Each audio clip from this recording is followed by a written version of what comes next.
Hotep Sinuhena Sinut Tiren Ishakanuku Kemet. I hope you're doing well. The title of this video is Jewish is the New Pan-African. Let me check the sound.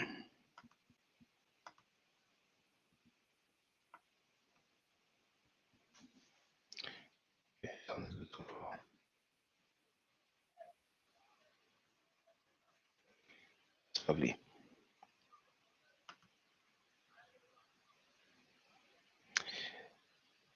What I want to do now is finish where I left off.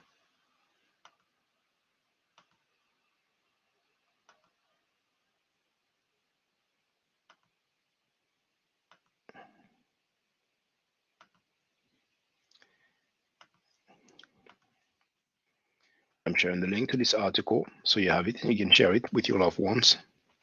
Sharing is caring. If you care about them and you know they're celebrating Kwanzaa, then do not leave them in the dark.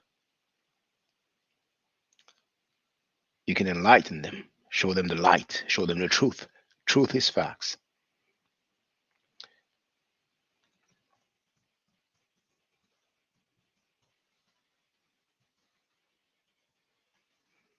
There you have it. Feel free. So, why would the court transcripts come up missing?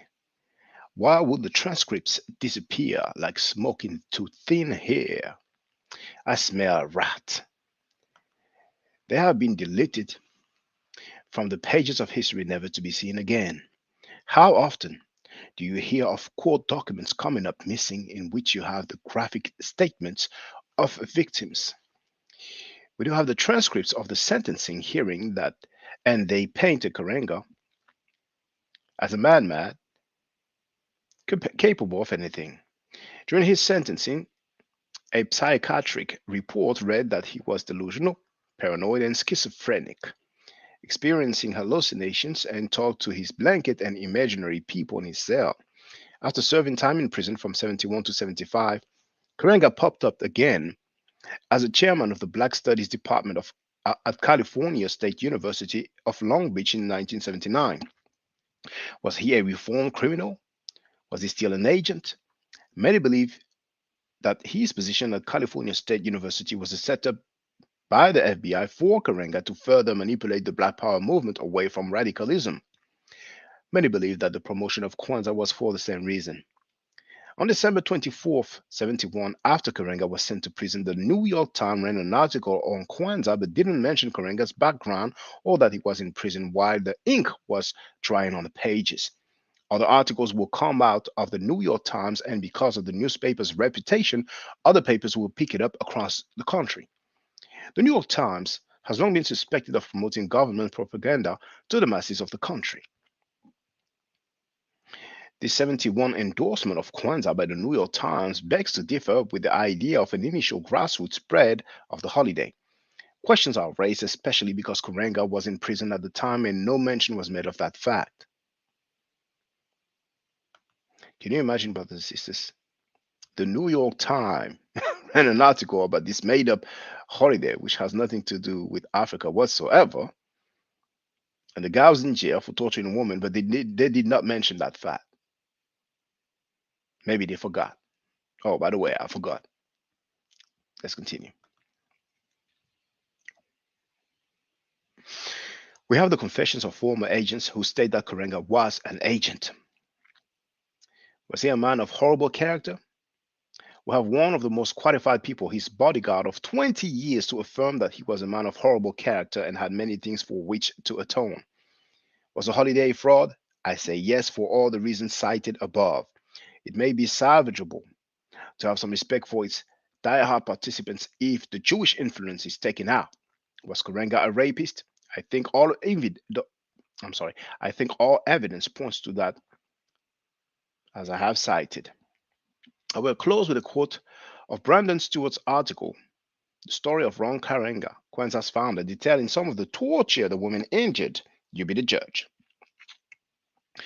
It is not the creation of Kwanzaa, however, that is Karenga's most controversial part of his history. In 71, Karenga was convicted of kidnapping and torturing two women from his US organization. He was sentenced to 1 to 10 years in prison. after obtaining the original Los Angeles Times articles from this time period. The case appears no less bizarre. During the trial, Deborah Jones described the brutal physical abuse inflicted on her and another 20-year-old woman, Gail Davis, by Ron Karenga and three of his followers because they were suspected of poisoning Karenga. Jones testified in graphic detail how she and Davis were whipped with an electrical cord and beaten with a karate baton after being ordered to remove their clothes.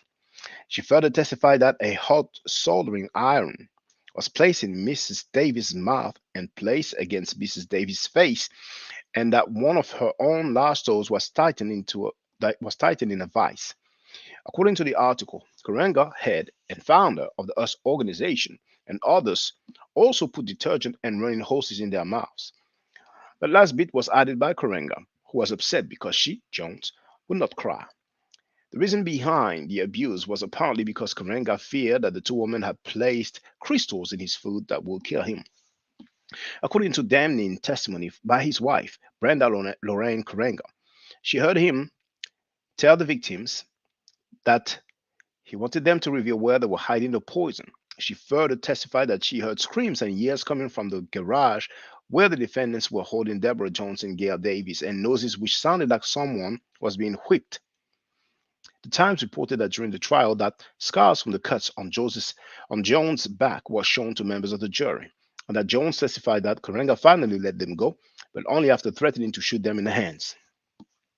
In a very bizarre testimony, Karenga attempted to defend himself by claiming that he last saw the woman leave his Inglewood CA home to find other lodging and that they appeared healthy looking when they left.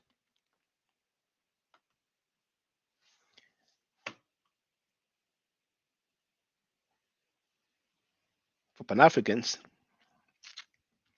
a woman can be tortured for hours and still leave the place looking healthy. I hope they will not use the term Seneb. That's not what Seneb means. Let's continue.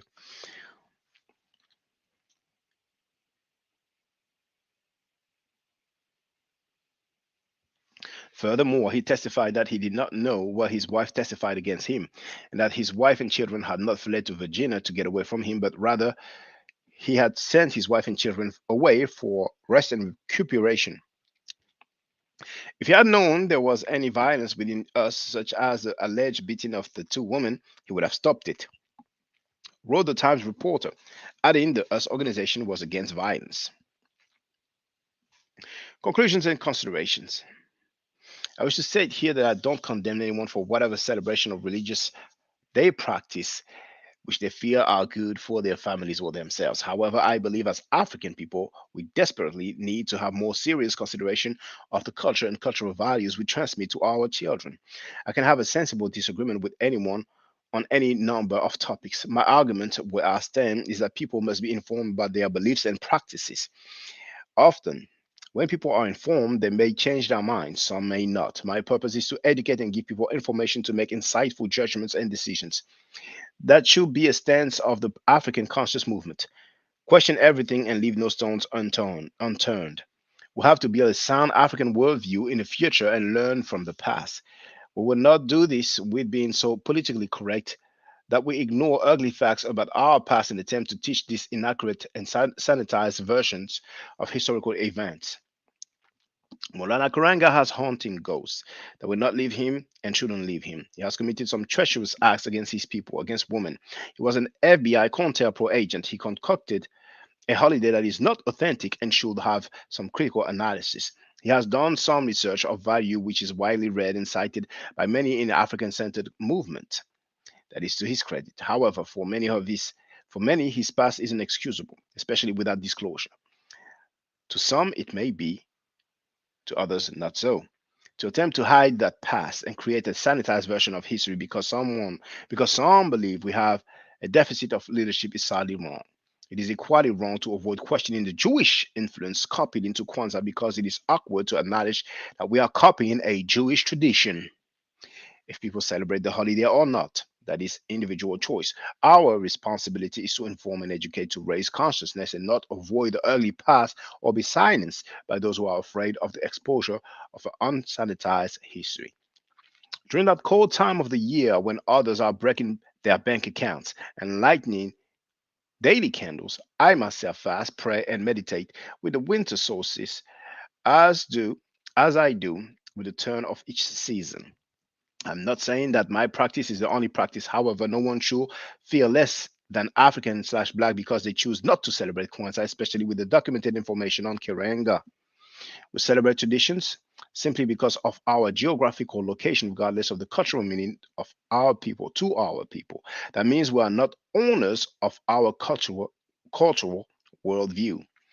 We celebrate the European conquest, enslavement, and genocide of natives and Africans on the 4th of July, Thanksgiving Day, and Columbus Day. We celebrate ghosts of the dead in Halloween and send our children to the houses of strangers to get treats, but tell them the rest of the year don't talk to strangers. We celebrate our religious enslavement with Christmas. We get drunk during the European New Year. The New Year of the Romans, Celts, and other Europeans was around the winter solstice, dead of winter, coldest time of year, most lifeless time of the year. In Kemet, ancient Egypt, and along the Nile into Kush, the new year, Web Redepet, another time of fasting, prayer, and meditation for me, was during the summer solstice with the rise of Sepetet, Sirius, the height of summer, warmest time of the year, everything in full bloom. The African world offers a number of authentic and praiseworthy celebrations throughout the year from various countries which we may consider. Zumbi Day of Brazil on November 20th is a day to honor our revolutionary ancestor and his warrior comrades who set up maroon camps called quilombos and fought slavery. Haiti's Revolution Independence Day on January 1st is a day to honor our revolutionary ancestors who defeated Napoleon and set up a free nation in Haiti in 1804. Nani Day in October honors the Queen Mother Maroon Obia priestess who successfully fought slavery in Jamaica and established Nani Town. Marcus Garvey Day, which should be global on August 17th, honors the birth of one of the most inspirational Pan African leaders of the 19th century. Independence celebrations throughout Africa, which should remind us of the continued need to struggle against modern neo-colonialism, my bad, should be honored. These are all some examples of authentic celebration we should be informed about as African people. I can even include African History Month in the mix. However, I think a deeper, more cultural and spiritual significance should be given on the occasion. Likewise, I think we must definitely honor our history and culture year round. The New Yam festivals of Ghana, Nigeria, Benin, and other West African nations are authentic African spiritual and cultural celebrations that honor our ancestors and deities before the coming of foreign traditions. There are various authentic African annual festivals around the world. We have neither a shortage of leaders nor a shortage of authentic holidays slash holidays. Posted 2nd of January 2012. I have finished reading this article. So I don't know if Sekou is going to be available, but for the record, actually,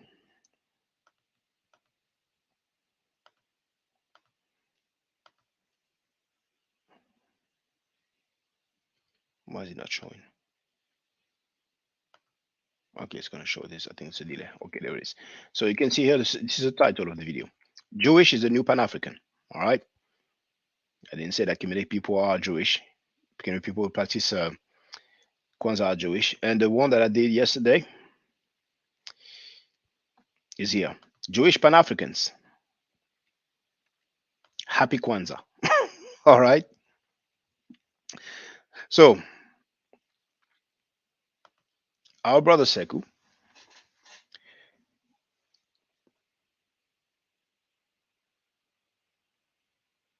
is practicing Kwanzaa. And as we last spoke, I told him about 3 points coming from Hanukkah. And the 3 points, and when I say coming from Hanukkah, I'm talking about plagiarism. The chandelier itself, the fact that the candles are um, lightened up periodically over several days rather than all in one go. You know, the brother Sekou said candles are meant to be, lightened up. It's true, but when you have several candles in your house, you don't just light them up one day. Each one candle per day. You just light them all up, especially if you have them out of their boxes, out of their recipient. So if you have them on a chandelier, I mean, we don't really put candles on chandeliers like that. Some people used to do that, but it's not really a tradition of ours. Of ours. So, and the time period, because indeed Kwanzaa is about around Christmas time, just like Hanukkah. The Christmas period, the end of December. And then our brother Sekou was talking about, well, that date, it wasn't always that day, but that's besides the point. I'm sorry, Christmas is a Christian celebration. Nobody can dispute that, you know. So, as usual, when you criticize Kwanzaa, you don't have that many people. But should we celebrate Kwanzaa just because he said so? So it's similar to Walter Williams saying that the meta nature has not been deciphered. We should consider that it hasn't been deciphered just because he said so. It's funny when you have some claims and historical records, testimonies go against the claim, but still want to follow the claim just because we like the person who said it. In this case, then we might as well just be black Christians, black Jews, black Muslims, because many do some nice talk to try to tell us and break down the fact that we are descendant of this population.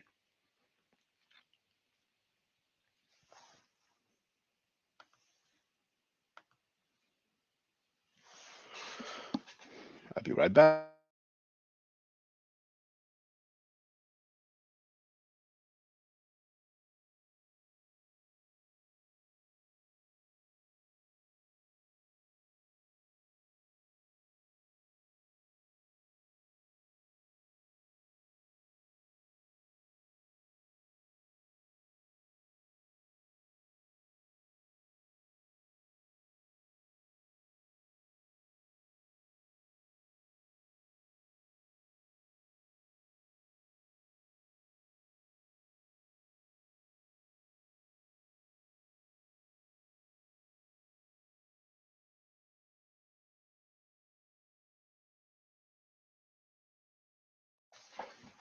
In my opinion, the number one reason why people defend Kwanzaa is because they are practicing it. How many people do you know were informed about what I shared, what Mogasa Africa Ma'at shared in 2012, 10 years ago, a decade ago? How many people were informed about that and said, well, you know what, I'm going to go ahead and celebrate Kwanzaa? No. Most of the people who celebrate Kwanzaa didn't know about this. They started celebrating it.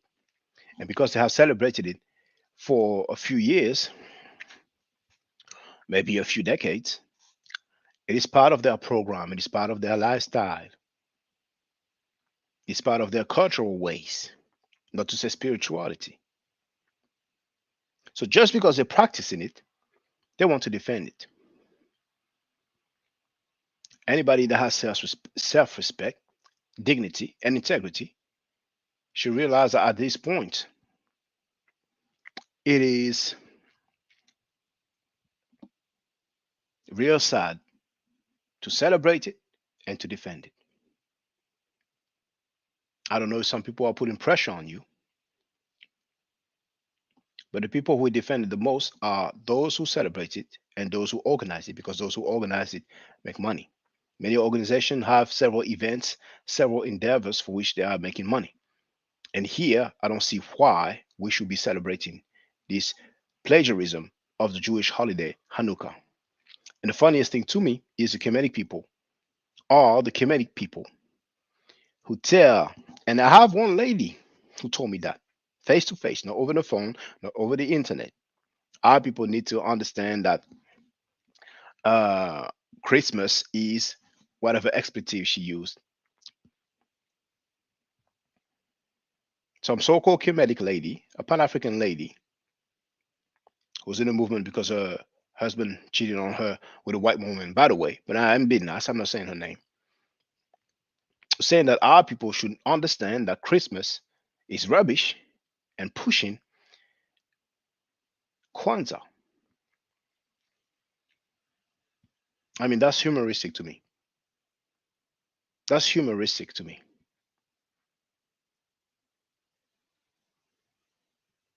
I would prefer that they say, well, okay, I get it. It's plagiarized from Hanukkah, and the dude who created it tortured black women, went against the Panthers. They might not admit going against the Panthers and being an informant, so he tortured black women. Nobody's going to dispute that. But I still celebrate it because that's how I make my bread. I will have a high level of respect because I will be someone that's just honest. I'm about my paper, and I'll put up any celebration by any means necessary to make that money.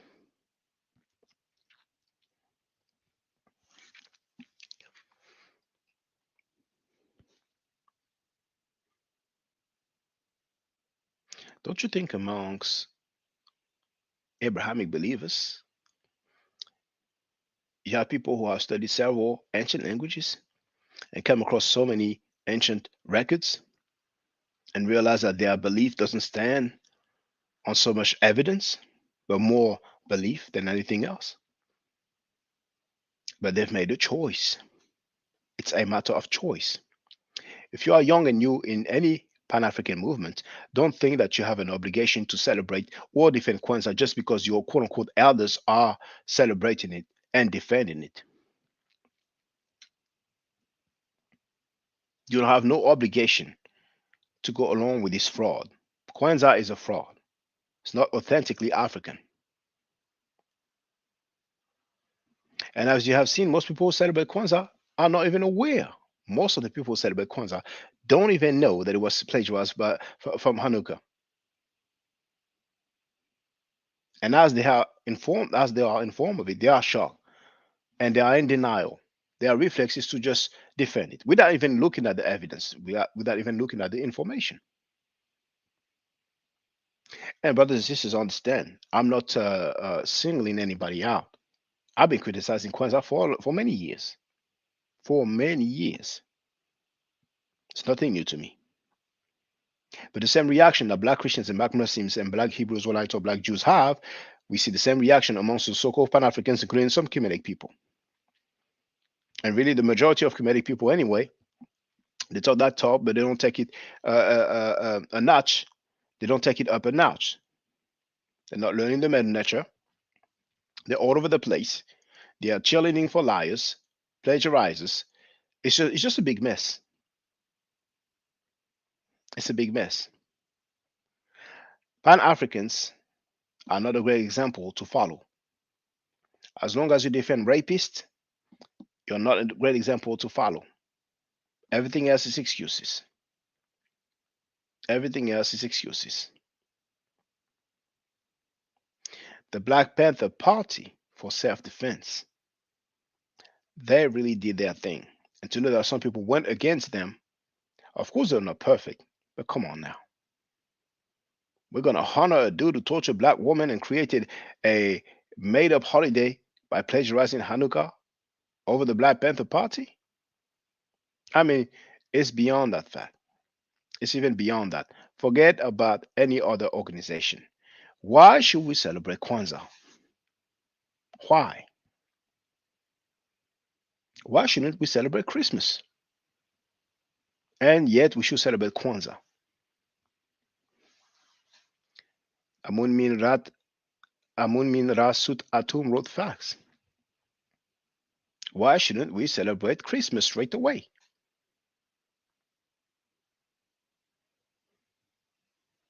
So all I have to do, and you know, one of the argument that you might have heard, some of you might have not heard it earlier, but saying it's not called Hanukkah. If I plagiarize Christmas, I'm not going to call it Christmas. What's the point? So I give it another name.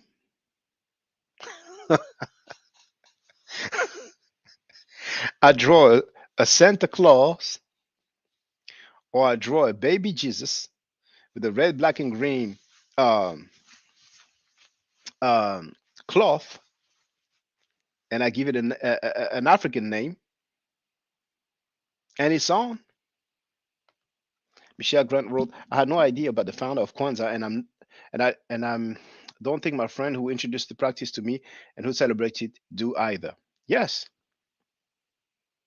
but then we have Molefe Kete, Molefe Asante, well-known professor, credited for coining the term Afrocentricity. Some people say he's not the one who coined that term, but he's known, sometimes it is said. But anyway, let me see if I can find it. Let's see if I can find it. Now,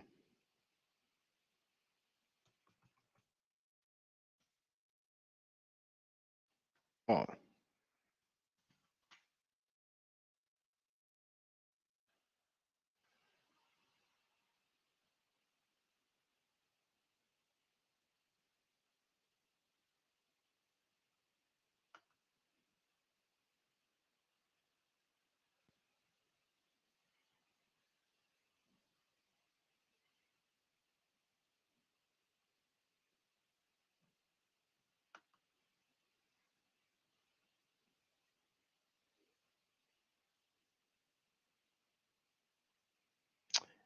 maybe it doesn't have it anymore.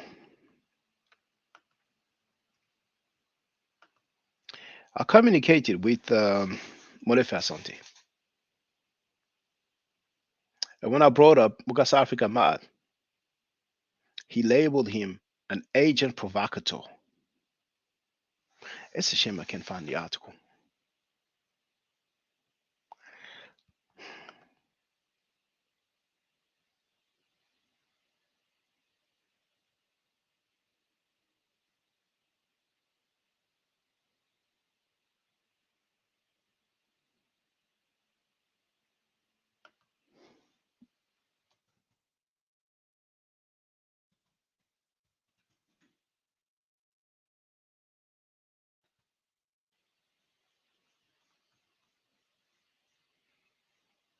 That's what's sad sometimes. Some things are no longer online. But Mukasa responded.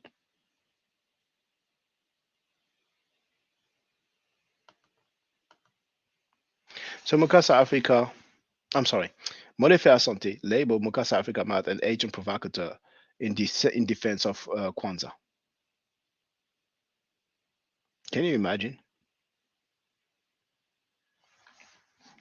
Michelle wrote, "I will have to rethink its purpose, want to connect it to truth, not a madman's made up fantasy, that we have enough of that." Well, brothers and sisters, feel free to get on the panel now because, as you've seen earlier, sometimes we might have 4 or 5 people on the panel. You have the opportunity to you have the link here, it's in the chat, it's at the top.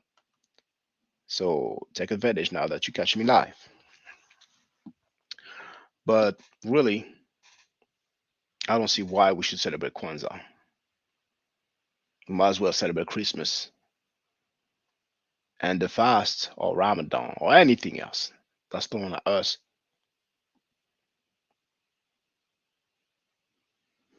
What's the difference? That will be people of African descent celebrating non-African rituals.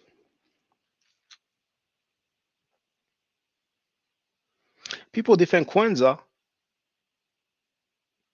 This is probably the best article written about Kwanzaa and Karenga, the one that I've shared here. This is probably the best article because most of the time you have articles talking about him being like a, they might address him mistreating women. They will not go into detail. They will not talk about the woman being put inside of a cage. And he might talk about, him being against the Panthers, but without much details. But here, we have testimonials from several people. But people are in denial. Their reflex is to just is to just defend it just because they are celebrating it. And really, I don't treat too much when Pan Africans celebrate it because Pan Africans, they are cool with rapists, pedophiles, thieves. But when I see Kemetic people celebrating it, I'm like, man, that's foul. That's foul. And I know some people feel some type of way when they hear me say that. And they might be like, well, who the hell does he think he is? Who does he think he is? What did he do? You've seen me making a Medunetcha lesson on Silent's platform. All of a sudden, somebody that's been here for decades is about to do a Medunetcha lesson. And he was talking and recommending several people's classes. He recommended like 4 or 5 people. Two of those people are not giving classes. He went on my platform several times and told people, take his classes, recommending people to take my classes. But at one point, he did not name me, but he said, there's some other people I would not recommend because of their character. So we have a brother who's been there for decades, who's defending someone that tortured black women. According to Dale Jones, raped those women, was against the Panthers, is going to defend him, show up his book. This is an ecosystem, brothers and sisters. This is an ecosystem of falsehood. Beware of that. I've seen so many young people full of goodwill, full of drive, full of zeal. Those people will take advantage of you. Do not defend somebody just because of his skin color. I did not torture black women. We have some Pan Africans and so called Kemetic people who are so crazy in their mind that they feel like you should honor a person and follow his made up holiday, which is plagiarized, just because they have accepted it. It's like a corpus, it's like a Canaan. It's like they got together and say, okay, we're going to go by this. And nobody can challenge it. If you challenge it, it means you're rolling with white supremacy. They might not say it outright, but it's the philosophy. Brothers and sisters, you don't have to be Pan African. But being Pan African is being part of a melting pot where everything goes. Where everything goes.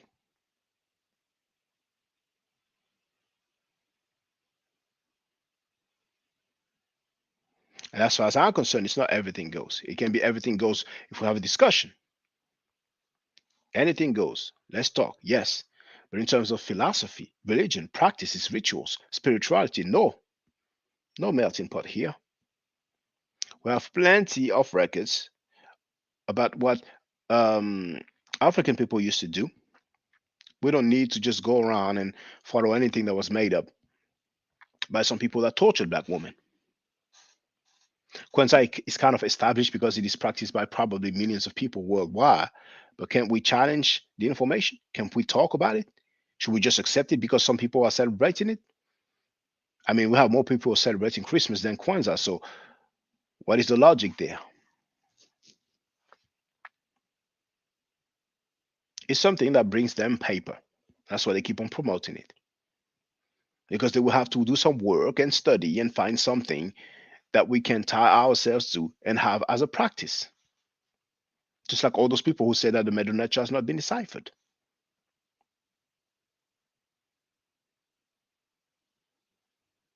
The Sinaitic script,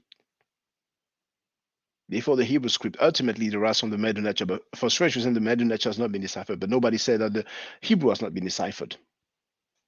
Who in here on this planet know how the Canaanites used to pronounce their words?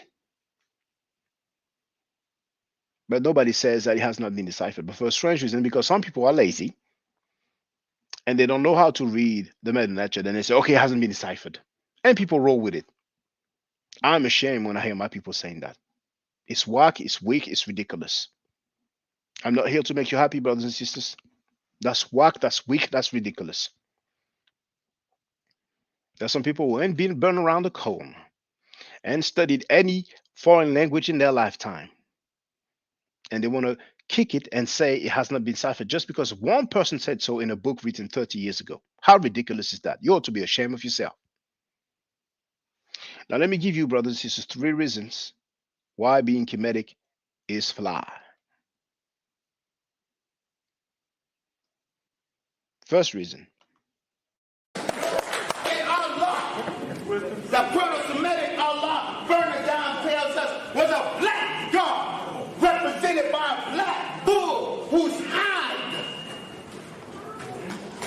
denoted his black skin. Here's the picture that he showed on the screen. It's a deity El, the god El. Pay attention to the crown or the headdress, if you will. This is a picture from the front of the same statue, a little closer, and a little bit from the side here. Now, this headdress is actually the Atef crown. If you go on Webster's online dictionary, that's what it says. Atef is the specific feathered white crown of the Egyptian deity Osiris. It combines the head jet, the crown of Upper Egypt, with red ostrich feather for the Osiris cult. The Atef crown identifies Osiris in ancient Egyptian painting. If you go to Webster's dictionary, Merriam-Webster, it says Atef, hold on, a tall crown with a long feather on each side, shown in the art of ancient Upper Egypt as worn by Osiris. Okay? Here you can see Osar or Osiris with the Atef crown. This is from the papyrus of Nebket. It's actually in the Louvre Museum, and you can see me filming that papyrus on the video entitled Reality Check.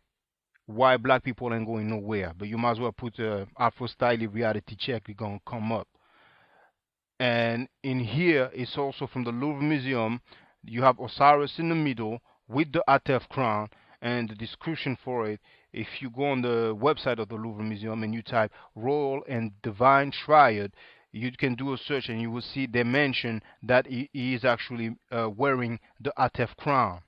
Now, finally, you can compare the crowns. Okay, first you have the god of the Arabized Negroes, which first is El, but somehow, some way becomes Allah. But that's up to y'all. That's up to the doctor. And then you have the one that I showed you, Osiris. Then again, from the front, compared with another statue of Osiris, and then finally the same statue from another angle. So, if you are to believe Dr. Wesley Muhammad, PhD, also known as Dr. Wesley Williams, who teaches at the university, who is a minister of the Nation of Islam, for those who like to lick any boots, he stated that the Proto-Semitic Allah, you know, he showed you the statue and he said this was a Proto-Semitic Allah. That's not my claim, that's his claim. So you have that Proto-Semitic Allah wearing an Egyptian crown. Then, of course, that recent finding of mine, which is not brand new at all, but thanks to brother Chris MVP Harris, you type in Ezekiel seal. That's all you have to do.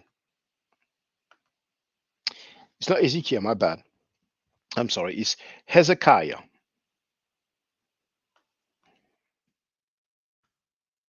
So you have to type in Hezekiah seal.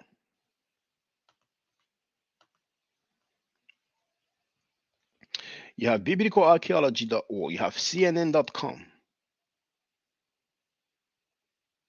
And I've shared it before. And I'm going to share it again. It's in the chat now. But here, you see that one with the line drawing? This is from the Washington Post. Will the link fit? Let's see. It's fitting. It's a bit long, but it is fitting.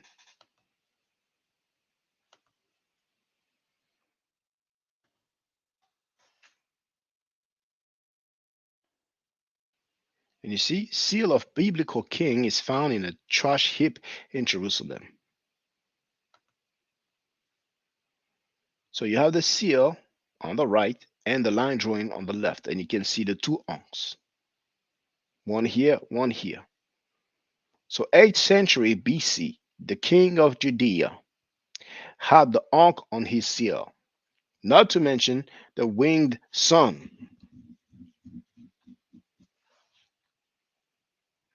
What else do you have?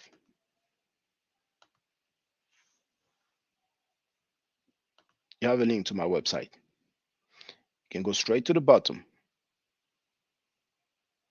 And you have Medunetta, origin of the Greek and Latin alphabet. And here you have it.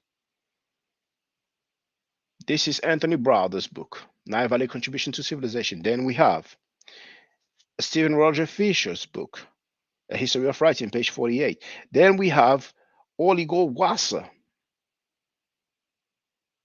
This is taken from her article.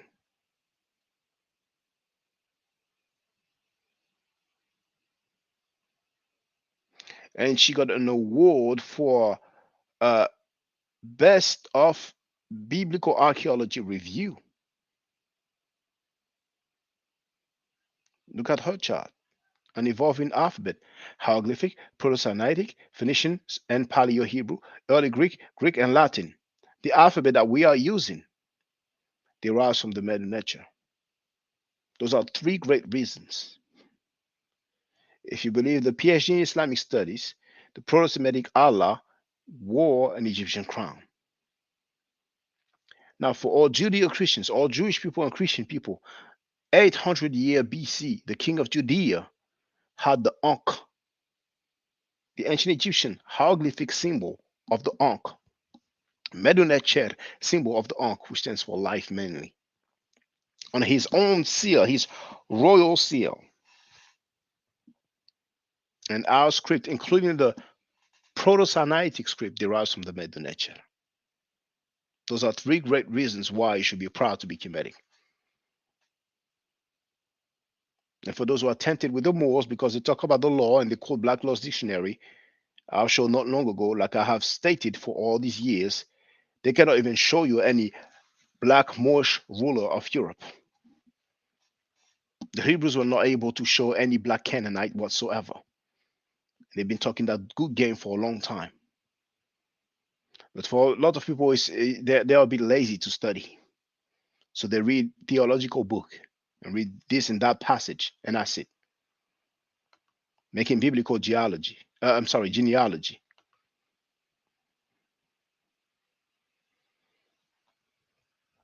And the link you see here, this chart is from the article How the Alphabet Was Born from Hieroglyphs.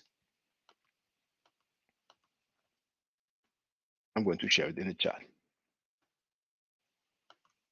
About our brother Pan-African James in the place to be. Hotep, brother, you're muted. Feel free to speak, brother. Hotep Shaka, peace. What's going on with you? Now, as you can see, my name is Pan-African James, right? Yes. But when you use such a totality to describe Pan-Africanism, that would be my only disagreement. Your argument with Sekou, and I'm definitely on your side. I don't understand what Sekou is doing. When you figure out something, you're supposed to acknowledge it and act accordingly once you find out something that has been either plagiarized, misused in a context that's not beneficial to our people. So when he does that, I'm pretty sure Sekou is, I don't understand what the conversation was. I was watching earlier, and he was like in straight denial of the similarities that you brought forward for those three similarities. And before me and you even had a conversation, I had already discarded it based on those similarities that you mentioned. When I found out about Kwanzaa, and then when I started looking at the Jewish calendar, the thing that they're using for their celebration, I immediately noticed that it was similar, and then I did the chronology on it, and I said that's gonna not gonna be of any use to us because that particular practice does not predate the practice of Judaism, the practice that they're using. So my thing is to always look for something that's going to predate European history. Um, the celebration of um, December 25th is not based on anything but the winter solstice. Okay, that's what we use in today's term.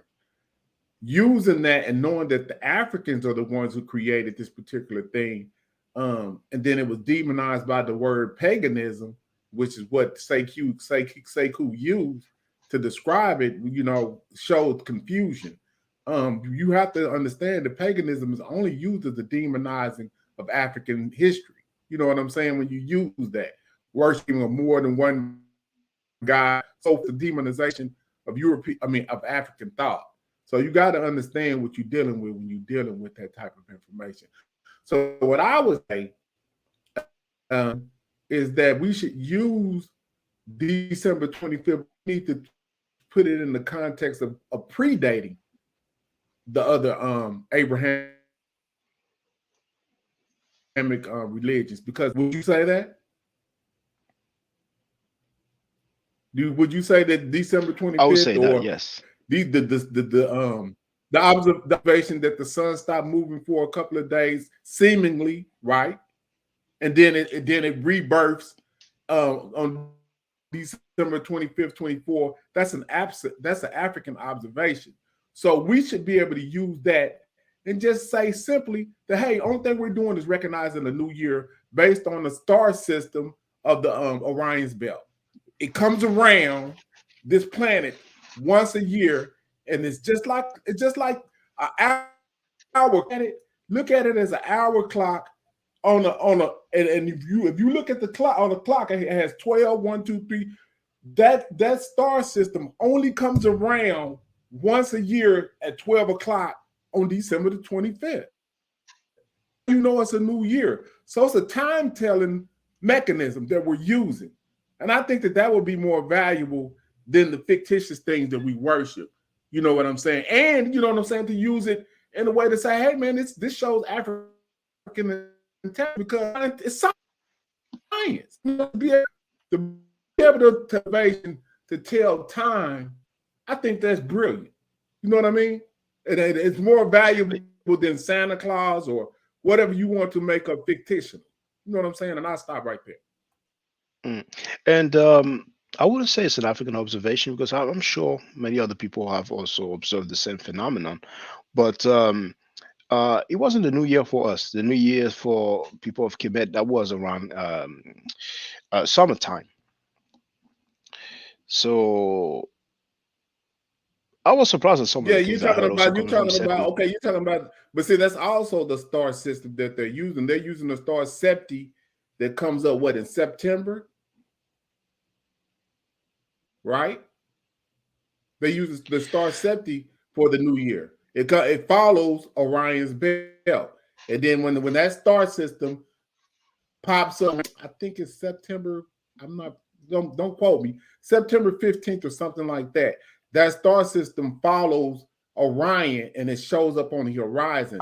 That was what constituted a new year. But also they used that December 25th for another celebration of understanding about the sun moving into the northern hemisphere. Is all I'm saying. And you know what I'm There saying. So was, I don't yes, know. yes, Do you think yes, that's in fictitious? winter Do you time, think that's yes. fictitious or yes? Okay. I'm just saying. Are you Yeah, saying yeah. that's fictitious?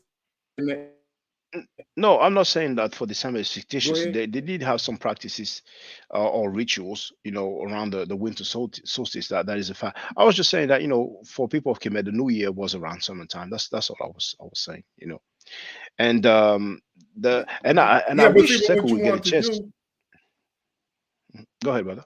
yeah, but what you want to do is you Go ahead. want to put the correlations that they're using the star system. They're telling celestial time. You got celestial time, you have solar, lunar time. So the mechanism that Africans use, to tell because you're not going to be able to tell a year. Maybe you could use the sun cycles or the lunar cycles, but how are you going to get back to that whole celestial point? The celestial point is the only thing that gives you the year date.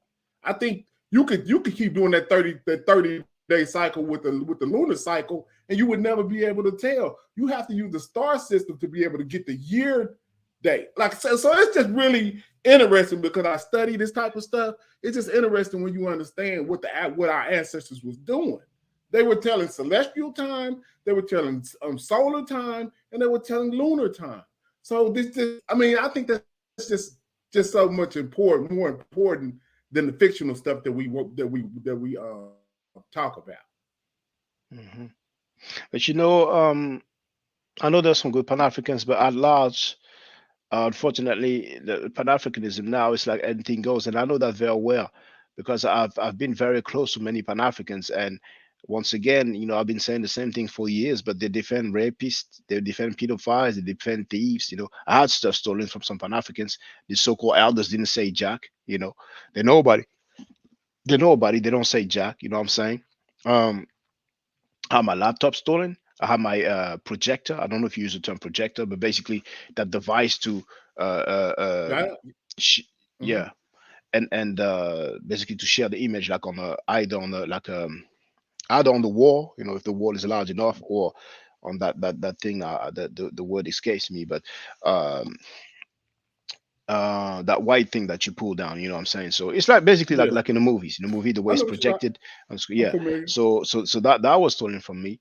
And but I'm not tripping too much on that, but the defending the But rapists, Shaka, yes. you Mm. have to understand that you have individuals that's going to cloak themselves in this movement because it is beneficial to do so. So we have people like a Umar Johnson or the Karingas or the polites that come into the environment for beneficial purposes without any moral or really any type of agenda that really that's going to be beneficial for us. So you got to understand that because it's very disheartening for you to have people like a Umar Johnson that comes around and steals basically millions of dollars under the cloak of Pan Africanism. You see what I'm saying? Well, I wouldn't So say I do steal, not. people made the Yeah, yeah, donations. yeah. So It's yeah. yeah, yeah. It's stealing when the account disappears and you don't account for it. Like so, you have $700,000 in a GoFundMe, and it disappears, and you can't account for it or give any reckoning for that. And then when people ask you about it, it's straight block or discommunication. That's stealing. That's being something's wrong there. You don't think anything's wrong with that, even though somebody people gave Oh, them I the think I think yeah, I think it's wrong. And even yeah. before So, the but seven when you hundred don't be thousand, there was like two hundred yeah. thousand from PayPal, and he said something like, they blocked the account. Like, we're gonna Yeah, believe that yeah. they Well, blocked the okay, so account and didn't. did the money go back to the people that since they blocked it, shouldn't all the money Uh, revert back to the people you who know, gave the money? I mean, Or where did the money go? the what I mean, Did PayPal keep it? Leon Hunter. I don't know if you know him, but Leon Hunter has been showing. I mean, he's been on Omar's neck. He's been Hmm. showing, so many lies and inconsistencies. So, I think he got definitely more than a million so far, Hmm. So maybe 2 million. Leon Hunter, I think he says he had like at least $2 million. But some people would say that's pocket watching. But not sure about how much it was, but I am certain that it was at least 700,000 that came up missing. well, at one point he mentioned himself how much money of donation he had, but the thing is that it's obvious that this school is just not gonna happen, and some people still believe in it. Uh, we I don't remember the last time Mhm. he entered the premises. Um, he doesn't have a team. I mean, it's just messy all the way. Even for Mhm. the air conditioning system, it always takes forever. I mean, there's a time he did not even have lights. He did not even have electricity. He was with some sort of helmet with a light on top of. I mean, it's just, oh man. But if Pan Africans, I mean, at some point, when do we say, okay, this guy is fraudulent? We don't roll with this guy. We don't rock with this guy. It's like, criticism doesn't exist. It's like Well, you just it's crabs in a barrel if you criticize somebody. I mean, and on top of that, it's this an guy, he's been dissing. individual assessment. But You he's know what been I mean? dissing It's an Kemetic people as well, individual assessment. you know. But Who? Umar. Now I think I have the screen print somewhere, but he put, if I remember correctly, it was Denzel Washington from Training Day, the movie, and he had the meme that says "Don't hotep me all day," and then the rest was probably like "Do the work" or something like that. And when I said that, I was like, "For real, Umar Abdullah Johnson?" I mean, he doesn't go by Abdullah anymore because he probably figured that he means slave of Allah. But I don't like guys like that to be dissing the Kemetic people for no reason, for no good reason. You know, if anybody disses Kemetic people, he should be dissing also the Abrahamic believers. I don't know why we should single out the Kemetic people. And the only reason why people do that is because Kemetic people are a minority. You know what I'm saying? So, of course, there was a scandal with the conscious stripper. My issue is not him getting busy with whoever it is. My issue is him trying to have people hating her by claiming that a basketball player wanted to give him the money for his school, and because of that scandal, the basketball player decided not to go ahead. You know, which to me was just a straight up lie. You know, so that people could hate the girl. Actually, we have a Pan African lady. I forgot her name. She was crying. She made a video. She was crying like, "Oh, talking to the girl, the quote unquote conscious stripper, like you don't know what you did, and blah blah blah, as if it's the end of the world. Now the school's not gonna happen, you know. And we have some people who are so gullible. It's just embarrassing at this point. So Well, in Pan Africanism, well, you have Christ. Yeah, you have. I just want to finish that point. We have Christians, we have Muslims, we have Jew, Hebrew, Israelite. So in terms of spirituality or religion, we are not on point. Then we can also have atheists. But my biggest thing is the thieves, the rapists, and the pedophile. Like Karenga, some people will say, oh, he did not rape, even though Dale Jones stated that publicly. Mukasa Africa, who wrote the article, says that he believes they're probably raped, but just torturing a black woman. Some people might say it was a long time ago. So if it's the case, my question is, how long do we wait until we can say, okay, he did that stuff that was foul, but that's a long time ago. Like, what's is it like 10 years? Is it like 5 years? So I want to know. So, if maybe I want to torture a black woman, I want to know, okay, that's the time period. You can no longer criticize me for it. But feel free to go on for the Pan African change. Okay, I think maybe the brother's a bit busy right now, but he'll be back. no. Oh, yeah. I was just. Can you hear me? No, Yes, I I was can just hear you. letting you But say what you had to say. But for the most part, like I said, it's individualism that we have, and then it's messaging. I don't think we're doing a great job of anything. Now, bam. Let me ask you this: do you think that Sheikh Anta Diop, Dr. Ben, and Dr. Clark were Pan Africans? I don't know about Did they Diop. represent Pan I, I, Africanism? I, I don't know if he was, you know. Hmm. Uh, Dr. Ben, I don't know if he stated that he was. I mean, we'll have to see. Did they stated that it was? But even if they stated, Okay, let's presume okay, this. okay. Let me see. This is what the problem is. What is Pan Africanism? What is it? What is it? What is it? Do you know? That's well. Let's have a look. Let's have a look. See what I'm saying? Usually when I sum it Because up, I'll say and that this is a now and see, movement. like, Usually when I sum it up, I'll say that this is, in summary, this is a be a movement for the independence of African nations. And simplification. that goal has, yes. Go ahead, brother. Oh, Go ahead, brother. okay, so is that a bad thing? If you simplify it that way, No, just based on that simple term no, that you did, no, no, is no, that a bad thing? no. It's not a bad thing. Okay, No, it's not a so bad thing. so It what was is the problem? okay. Well, the cause was noble. The independence of African nations was noble. That road, that goal has been reached. Some people will argue that's on It paper. It's has. not real. It's the African nations are sovereign. They are no longer territories of Come on, European Shaka. nations. See, that's some say cool type shit right there. You just pulled a say cool on me. You know good and Well, well. Hold on, Shaka, cut it out. You too smart. You will you hell say cool feet to the fire. But you heard me I'm say, not gonna let heard you me get say, away with that you heard term. me say that some people will argue that it's on paper. But Oh, if, okay. now there are influence, of course, but you see, we have some leaders, and they must be held responsible. I Agree. don't see the white man or European so powerful, high and mighty that they will control every aspect of our lives and our politics. So we Okay, have some okay, people okay. who are Stop. yes. Hmm. Stop right there. Now, you gotta understand as a warrior, we are, I mean, men basically are supposed to be the warriors for their people. You gotta understand the dynamics that we're in, right? So even though Africa is free, could you name a strong currency in Africa that we could use that's going to be on par with the euro or the dollar or Not even to the my yen knowledge. or even the Not yen? not to my knowledge, but see, I don't think our goal should be should be to have a currency that's as powerful as the euro or the dollar. Yeah, yeah, The yeah, the yeah. main It has to be. Stop. Mm, It has to be because those leaders that you just mentioned that are corrupt, they are corrupt because of the weakness of their own currency. So if I tell you I'm going to give no, you a no, I billion, disagree, if brother. I tell you I'm going to give you $1 billion to do this, this, and this, and you and your particular family can be rich while your people suffer, a lot of people will take that. Example, America put crack off into the black community.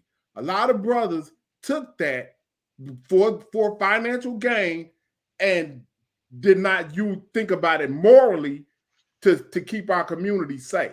You see what I'm saying? So that dollar can be weaponized against our people or the But euro or but any other currency. but And I stop right there. you just said the African leaders are corrupt because their currency Yeah, is because they weak. have a weak No, currency. no, You have no, to you no, have to no, have your brother. own Do you currency. realize what you're saying, though? You're saying they are corrupt because their currency is weak. Even if their currency is weak, that's not an excuse to be corrupt. Because the main thing is to be self-sufficient, is to eat. You see, the currency is supposed to be backed up by something of value. So Africa, we know, is probably the richest continent on the planet Earth with all the minerals. So we have natural resources. Nothing stops these African leaders to say, okay, I'm not using your currency anymore. It's not all the African countries that have the CFA, the French, colonial money anyway, but nothing stops them from saying, I'm not going to use it anymore. There's all these natural resources, that should and could be used. And if it means nationalization, and obviously at some point they're going to have to, I don't want to say cut ties with the European powers, but they're going to have to man up and say, okay, the way it goes down now, um, we are losing on the deal, you know.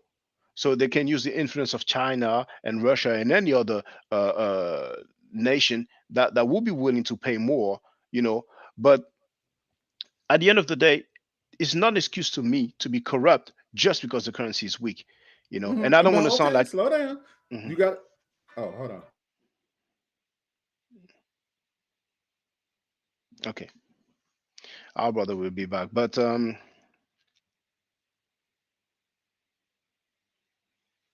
I think a lot of our people love big movements. They love to follow big movements. But the Maroons were a minority, and they were successful in Haiti. They were successful for those who were independent, like in Jamaica with the Nani, like Mukasa Africa I mentioned. Also in Brazil, Quilombo. And for the record, there was a very nice movie about Zumbi dos Palmares. And there was a Nganga, and I forgot the other name. I'm sorry. Um, gonna put Quilombo film.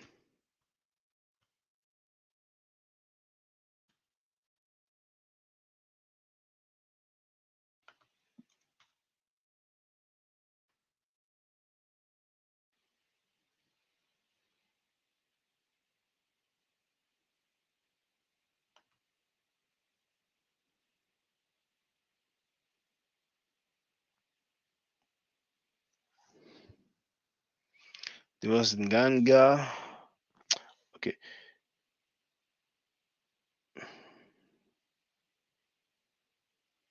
Gangazumba.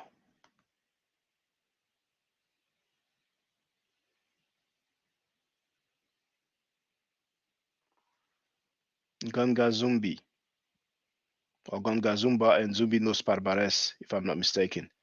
So it's a very nice movie for those who want to see it. They were a minority. And are you ready, brother Pan-African James? Because you are muted now, if you are ready.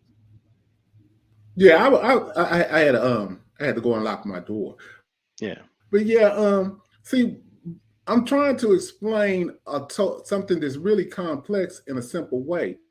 Um, the currency is just the fragmentation of the whole continent is another part that makes them weak. Now, so you got China, they're big. You got Russia, they're big. Those because of their totality, they're able to fight against the West in a way that say South Africa, which is fragmented from the whole continent, or Botswana or Namibia. See, that's what they've done. We see what they've done.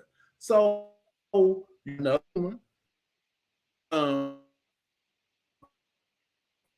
With the Pan African ideology to bring it back, erase the colonial borders, and put us back together so that we can be strong enough to fight these particular things that you're talking about. So you got fragmentation, you have a weak economic system. So, like you said, if we did these things, just like just talking about Pan Africanism, if we erase the colonial borders, that would in turn make our particular currency a stronger currency. They're trying to do that now with the ECOWA or whatever. You know what I'm talking about? The Eastern the block that they've made for the East. So they're trying to do it now. It's not something that because this year, so it's not going to turn around in our lifetime, say. But the Pan African ideology is the best thing that we have to combat what we're dealing with. I don't. If you got something better than that, I'd love to hear it. Well, once again, within Pan Africans, you have black Christians, black Muslims, black Jew, Hebrew, Israelites. Some uh, Jew, Hebrew, Israelites celebrate the death of Africans. A lot of black Muslims, they are bootlicking the Asiatics. Whenever something is done against non-Muslims, they are quiet. They don't say anything. Now, when we have the um, people being sold in markets in Libya, they kind of went and protested in front of the Libyan embassy, but that's about it. When something happened in Palestine, they they rioted. You know, if we are not on the same uh, spiritual system or religion, it's already a problem because the politics come into play. Those black Muslims, for the longest, they are just in agreement with their um, Caucasoid slave masters. You know, like a lot of black Muslims, they love to talk about the transatlantic slave trade. They love to talk about slavery practiced by the European Christians, but they are silent about the slavery practiced by the Arab Muslim, and that is still going on today in some parts of the world. So that alone shows that we know we cannot roll with some people who will be so in denial to the point of being silenced regarding some atrocities that's still going on. Because when we say slavery, it's not just people working without pay. We're talking about the woman being raped, some men being raped as well, you know, Yeah, I and definitely people being agree. killed, you know, I and agree. that I mean, yeah, go ahead, brother. I definitely agree with you, Shaka. That's what we're in agreement with. That's why I mess with you like this because a lot of things that you're saying are things that need to be addressed. Like I'm not an I definitely agree with your issue with us being historically confused because that's basically what you're saying. Mhm. We need to have some type of a conference or standard that Africans are going to use as an African worldview. That's what Dr. Clark talked about. We need to have an African worldview where we have um, a statement that this is the chronology of African history and this is how we follow history. And then let the chips fall where they're made. But I say do it on based on documentation and chronology, and that's it. You know what I'm saying? We could talk about Hebrews, but we're going to have to talk about them when they come into existence around 300 BCE. You see what I'm saying? We can talk about the Moors, but we're going to have to talk about them in 711 AD. We can talk about the Muslims, but we're going to have to talk about them in 630 something AD. It's nothing wrong and if you want to hold on to something like that, that's why I be asking people like, yo, why don't you just use the chronology of history and leave it at that? That is the simplest way that we can, and it's the most appropriate way because everything that we're arguing is based on what was written. Nobody's arguing anything verbal. Have you heard anybody argue verbal history? Anybody Well, that you the Abrahamic believers, that's what they do. Because when they talk about their genealogy, they Mhm. go back to this Abrahamic literature. So it's verbal because there's no attestation, there's no record whatsoever. So they Yeah, will but say, see, we Mhm. don't deal with that. No, Pan So Africans do. Because once again, Pan Africans have Abrahamic believers amongst their rank. Probably see, the majority. and so what you're saying, Shaka, and what I agree with is we need to cut them off. Well, I wouldn't say like that. I Yeah, wouldn't yeah, say like yeah, that. yeah, yeah. No, no, See, cut it out. No, quit no, being no, nice, Shaka. no, Quit being nice. We you, need to cut them off. no, but I see it differently. If there's a system or a group of people or organization, that's the way they've been going on for years. I don't think it's good to say, okay, now this part of the group have to go. I think it's best to say, well, okay, we've tried it for so long, it's not really going any far. So now you can keep doing you, I'm doing me. That's the way I see things. I'm like, non-Abrahamic people and people who don't accept rapists, who don't accept pedophiles and thieves, let's get together. That's the way I see it. Even if we are 10, 20, we're gonna grow. But people love large groups, large organizations. They love that. They want to feel safe and secure. And I'm not saying, we're gonna go and fight people physically, but opposition is inevitable. You can never please everybody, you know? That's just the way I see things. You're muted, brother. You're muted, brother. My bad. Yeah, we're 100% in agreement on it. Just now we're in the semantic part of how to do it. I'm with the clean break. If you're not if you're not going to use history in a chronological order, I don't have any interest in dealing with you like that. Because it's too much at stake. You know what I'm saying? For us to be continuously debating, this is going to go on forever if we continue to debate these people about stuff that has no type of documented history or anything tangible that we can go and touch and say, okay, yes, this is real. We don't even have the patriarch for the patriarch on seemingly fictional.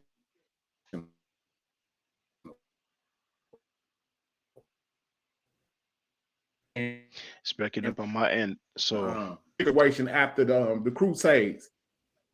You know what I'm saying? I'm just saying that they said that it was created to control the people that were already dealing with these particular historical belief systems. Instead of just totally eradicating, they kind of merged it into the new system. You know what I'm saying? With old like they say, Christmas came from paganism. You know what I'm saying? So it's the same thing. It just I would be more interested in using the original terms that they stole. You know what I'm saying? That's just really what I'm interested in. What did the Africans use December 25th for? Before it got corrupted. That's what we need to try to get to the bottom of. You know what I mean? yeah, That it would be was more breaking up. interesting. Go ahead. It was breaking up a little bit when you spoke. I heard you mention the Crusades, but then it was breaking up, so I could not really hear the whole thing. But me personally, I mean, that's me. I'm like, I'm dealing with non-Abrahamic people, because with the other people it's incompatible. And as a matter of fact, like I said many times, uh, you don't have like Muslims really kicking it with Jewish people like that, or Jewish people kicking it with Muslim people like that, let alone some pro-Palestinian kicking it with some Zionists. It's something that we don't see. Some things in life are just incompatible. And for the longest, really, as a whole, as a group of people, We have those Abrahamic believers who believe in fictional stories and fairy tales that they're trying to uh, uh, um, um, give legitimacy to, still using the same Abrahamic or Legitimize. yeah, legitimize, Yeah, using theology, not history. So I think at this point, it has ran his course. They've been absorbing our energy. You know, the Nation of Islam is a great example. They are not Orthodox Muslim, but they are still Islamic. And it's like the Moorish movements, and those movements derive from Freemasonry anyway. Now we've seen what happened with Malcolm. He's been dead for so long since 1965, and they are still messing up his legacy. All this to hide the fact that Elijah Muhammad had some jump offs, and the nerves for Farrakhan to go publicly and say Malcolm learned that Elijah Muhammad had wives. They're not wives, because, like I've shown in the newspaper of the Nation of Islam, it says there's one minister, Minister Isaiah, maybe Kareem is the other name, but I've shown it. I have it anyway for those who want on my website. Actually, let me show it. Let me show you. I can show better than I can tell. So here, when you go to my website at the bottom of the page, and you go to Nation of Islam, teaching of Elijah Muhammad, Louis Farrakhan, and Far Muhammad. Oh no, it's not this one. It's that one. Oh no, is it 120? Which one is yeah, it but then? when Hold you're on. dealing with the Nation of Islam, you're dealing with 1930. No, we're dealing You with know what I'm saying? today. That's. We have And the I'm, Riza I'm talking Islam. That's about from the chronological order. That's yeah, but 1930 if something. Like so, like if why was ancient people such as ourselves even be dealing with it after you find no out no that your history goes back to 45 or 3500 BCE? now hold Like on. who would It deal is with definitely that that's a one. Nation of Islam. confused people. Yeah, it is Nation of Islam teachings of Elijah Muhammad, Louis Farrakhan, and Far Muhammad. And I just went two further down, but there it is. Muhammad speaks September 11, 1964. And it is indeed Isaiah Karim. He's a minister. And so that's on the newspaper of the Nation of Islam. And here it says, and those two prostitutes who accused the messenger of getting babies. So they were called prostitutes. And then 28 years later, he comes in and said those were wives. And people buy that. They're so gullible. We ain't getting away with people like that. They kill Malcolm X because he spoke on the fact that Elijah Muhammad had children out of marriage. I mean, it's not the end of the world, but that's what they decided to do. And that's just one thing regarding Malcolm X. For those who care about Malcolm X. But then the theology is just way off. 1930 is the date where the guy they call Far Muhammad made himself known according to their theology. But if you listen to them, they will talk about probably 3 years of years ago. You know what I'm saying? So uh, they're claiming something ancient. You know. So we have the Million Man March, we have all of the nation, we have all those people, all those satellites like Professor Griff who dissed John Henry Clark after his passing in the defense of the teachings of the Nation of Islam. We have Riza Islam, who is a Scientologist. You know what I'm saying? He's inviting all those things, whether it is the hidden colors or whether it is I mean, I'm not sure if he was in the Breakfast Club, but we still have this ecosystem, you know, and we're not progressing, because the Nation of Islam, like I've shared, we've seen the tape of Farrakhan teaching that we are marked, we are disfigured because we rebelled against God, and our physical appearance is basically the essence of ugliness. He said it, I didn't say it, and people still accept that. Even Pan-Africans accept that, because the Nation of Islam, like, on that stuff that I shared, you know, the teachings are clearly anti-African, clearly Well, anti-African. well So how can you be Pan-African? How can you be Look, you see this? You will, the theology of time, page 92. You will never be able to convert me. No, because you should first do like the preacher in the jungle of Africa and Australia and all the far off Pacific islands, preach to the savage to hide his nakedness. And then he said, we don't consider Africa's people of the jungles anything for us to follow or be taught by. If you're not civilized, you can't lead a civilized person. Then he said, if you tell me to go to Africa, I will go there, but don't tell me to go there to be civilized. I'm already civilized and I'm ready to civilize Africa. How can you be Pan-African and you're going to defend that? And that's what Pan-Africans do. But You know, hold on though. See, you using that in a totalitarian statement. No, no, I mean, I'm a Pan African. I don't agree with that. Yes, but Dr. Clark, you Dr. don't Clark represent. didn't. Hold up, Dr. But Clark didn't agree with y- what they yes, had but I'm going not. I don't on. know which. See, I think we Yeah, but need hold on, hold on. Wait, to please, please. define what I You, mean. you, Like you, I you, said, you, you. I'm talking about organizations. You see. So I don't know if you're part of a Pan African organization, but I would love to hear the Pan African organization speak on that. And I guarantee you, they will not say that they disagree. I guarantee you. okay, bam. Now watch this. Name a Pan African organization. Name one. Well, I don't want to do a roll call like that, because I don't want to put them on the spot. You know, I Yeah, mean, I yeah, would have yeah. mentioned. Why not? I mean, you just named the Nation of Islam with no problem. So what Pan African organization do we have that's even capable of doing anything like that? Name one. That's what I'm Any talking is about. capable. I mean, they have websites. Like, oh, They okay, I have mean, channels. who channels? Yes, YouTube channels. They have websites. They do conferences. Yes, they do. They do. They meet on a regular basis. You know. So hold on. So So we have plenty of Pan Africans that that have challenged the Nation of Islam. I know of The only one. If historicity of it and everything. I mean, now you talk Channel City. We have plenty of brothers. We have plenty of brothers that do this. uh, Me, we have plenty of brothers that'll Saracen tell said, you that the is history he of saying the that he's Nation of Pan Islam African? is not correct. I don't know if he says that he's a Pan African, but um, Well, there's plenty of Pan African yeah, yeah. organizations. He And went off into see he went off into he started off as a Pan Africanist and he uses Pan African ideologies such as Garvey. He holds Garvey in high regard. He holds Dr. I do Clark and as Dr. well. Ben in I high do. regard. To Sheikh me, Anta Garvey Diop, is he one of the holds them. greatest. Those are Pan Africans. I I don't don't know if know. Diab was Pan African though. I don't know if Diab was Pan African. I don't know. I don't know. But Yeah, we're well, talking about okay, well, okay. Now, what? you see. Hold on, Hold on. stop, All shot. the I got a question. I got a question. mm,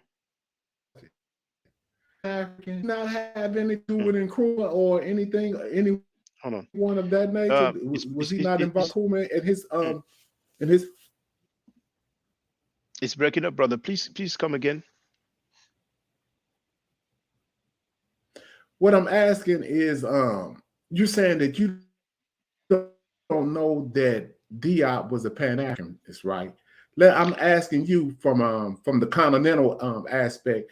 Did Diop have anything to do with Nkrumah's movement, I don't know. or I mean, we did can he look it have up. anything to do with Maybe Nkrumah it's the case. I mean, movement?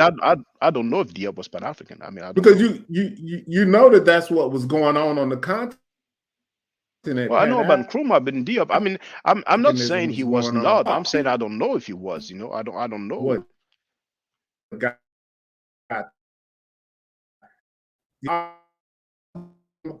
like think all of them follow a Pan African sort of ideology.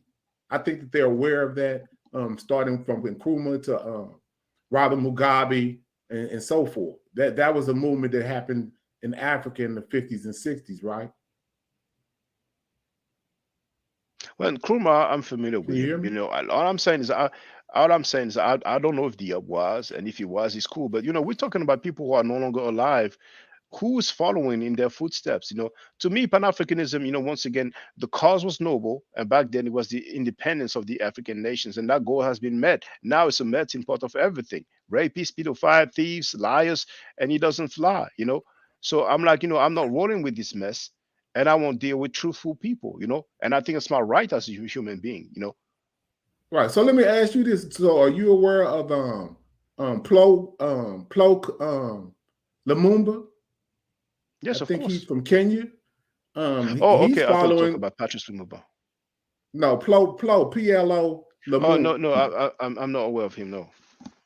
What about Julian Molina? You ever heard of him Oh, from in South South Africa? Africa. Well, you Yes. see, in South Africa, I heard him, and I was told that he criticized the xenophobia.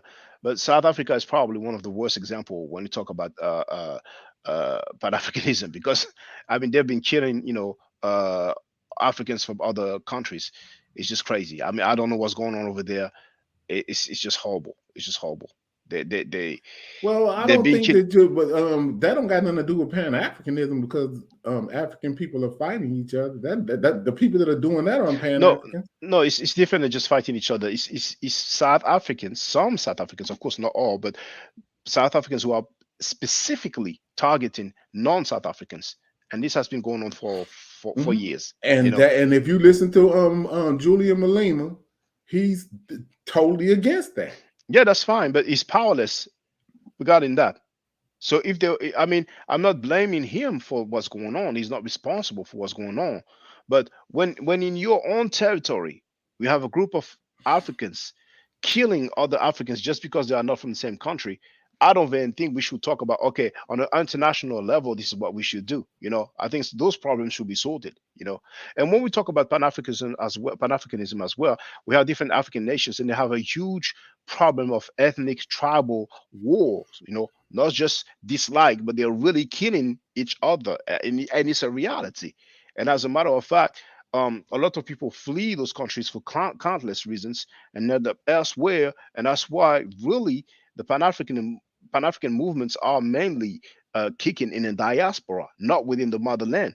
If you go to Africa, most places, you have a few organizations here and there, but on a regular basis, people don't really care about Pan-Africanism like that. I mean, the tribal identity takes precedence over the Pan-Africanism. So South Africa, it's not all of them, but it's been going on for so long. It's just messed up. I mean, you can live over there and you do well, you have a business, and one day they say xenophobia, they're gonna go and they're gonna kill you. As simple as that. Hmm. So But that has nothing to do with Pan Africanism, though. yeah, but what does it have to do with Pan Africanism? Every time I say something, you say that has nothing to do with Pan Africanism. Pan No, Africanism no, is no. like You're talking about an economic. You're talking about an economic strike and economic situation. You're not talking no, about no, not at all. people No, I'm get not. gaining a. You're not No, talking about no, people that brother. have an ideology No, of you Pan no, Africanism but doing this. it's not That ain't what you're doing. when people kill black foreigners just because they are not South Africans. It's not economy. It's murder. I mean, how are you going to Hold on, blame it hold on on, the hold on. economical situation? Yes, go ahead. See, that's what I'm saying. You have to listen to the reason because I'm aware of the situation that you're talking about, Hmm. and the reason why they said that this was going on is because people are coming in and being successful, having successful businesses, and they don't have jobs or anything for themselves. So they're saying, and I guess I forget the South African currency may be more valuable than the currencies The from the which the these people rand, come the from. rand. Yeah, so Yes, the rand may be more yes. valuable than the currency over Tanzania. So they come Hmm. over there for that particular currency. You see, so I'm saying that this currency problem that Africans are trying to solve right No, no, now. but brother, you cannot. I really disagree with what you're saying right now. Even if the rand is more powerful than any other currency, that's not an excuse to kill black people. No, no, I'm That's not not an saying excuse that. to kill. Yes, and that's what they do. I'm So, not saying that it's an excuse, Shaka. Listen to all what right. I'm saying.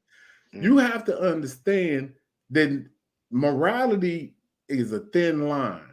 You have a thin line in between morality and survival.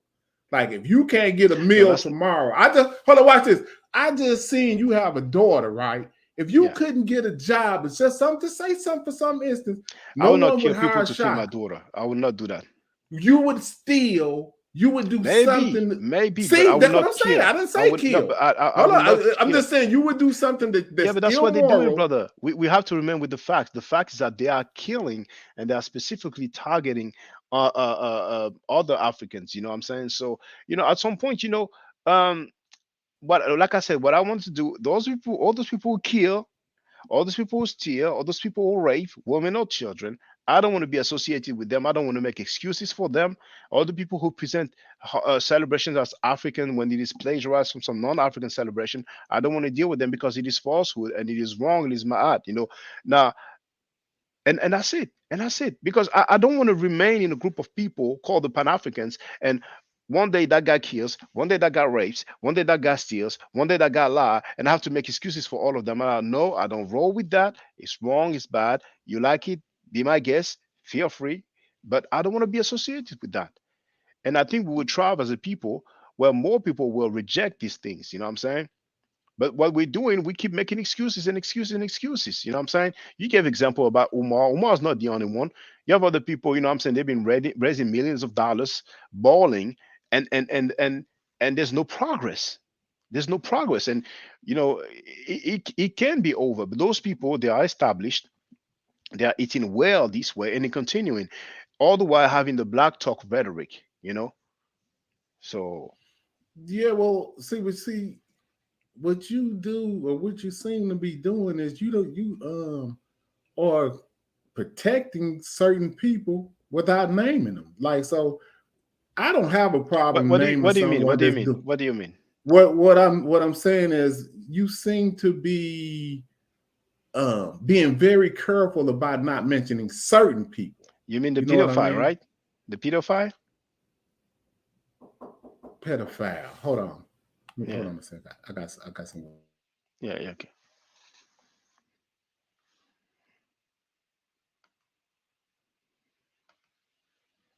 Our brother will be back, but you see, I mean, we know.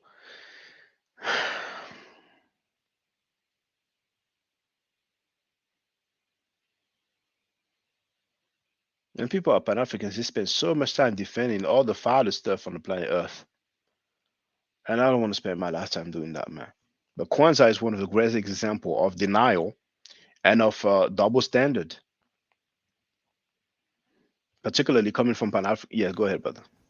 So you said I seem Um, to be careful. Yes, I am careful not saying people's name because there's that pedophile. I mean, we talked about it, and the rapist, you know, that the the the the the French brother who uses your flag, you know, he knows exactly who I'm talking about. You know what I'm saying?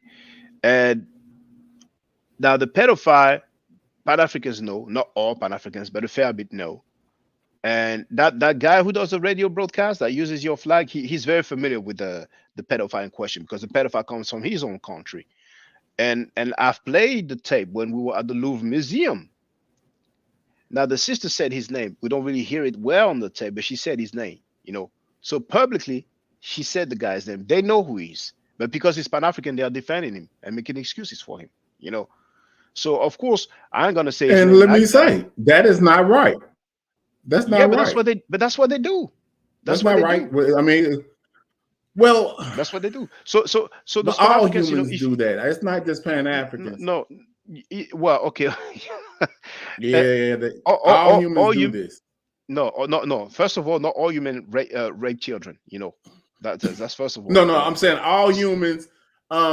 If you have something a close ideology to a certain person or something, some people seemingly will look over their integrations because of that particular thing that they have that's in common. That's all I'm saying. Like Well, not really, so, because if you look at political Jesse parties, Jackson had the kids out of wedlock. People didn't just throw Jesse Jackson under the bus but because that's he not had against the kids out law. of That's wedlock. not, but that's not against the law to have a child out of wedlock. But It is raping against is the against the law. law. Is It's it? against the moral. It's against the moral law No, I'm of not talking about moral humanity. law because moral law that's subjective, you know. But to have a child out of wedlock, you know, you're not breaking any law. I mean, they might have a law about adultery in America. Yeah, yeah, Uh, that's what I'm but but saying. but I mean, we are far away from somebody raping, you know, a child, or even if it's not a child. So you know, the way I want it is that, you know, if God forbid, and I know that never happened, but let's say I did something very foul like that, I don't want my followers to protect me or defend me because I did that. You know what I'm saying? That's messed up, Correct. and that's what Pan-Africans do. You know, so we have that pedophile that they know about. We have that rapist that they know about, and there's other Hold instances. on. See, quit doing that, Shaka. Who are you talking about? You know You what? know what I'm saying? The that okay. See what I'm The saying? Because I don't know who you talking about. You okay, keep the talking guy about pedophiles and the rapists and Pan Africanism. I want to know who you talking about. They names not deserve to be mentioned, so we'll know who you talking about.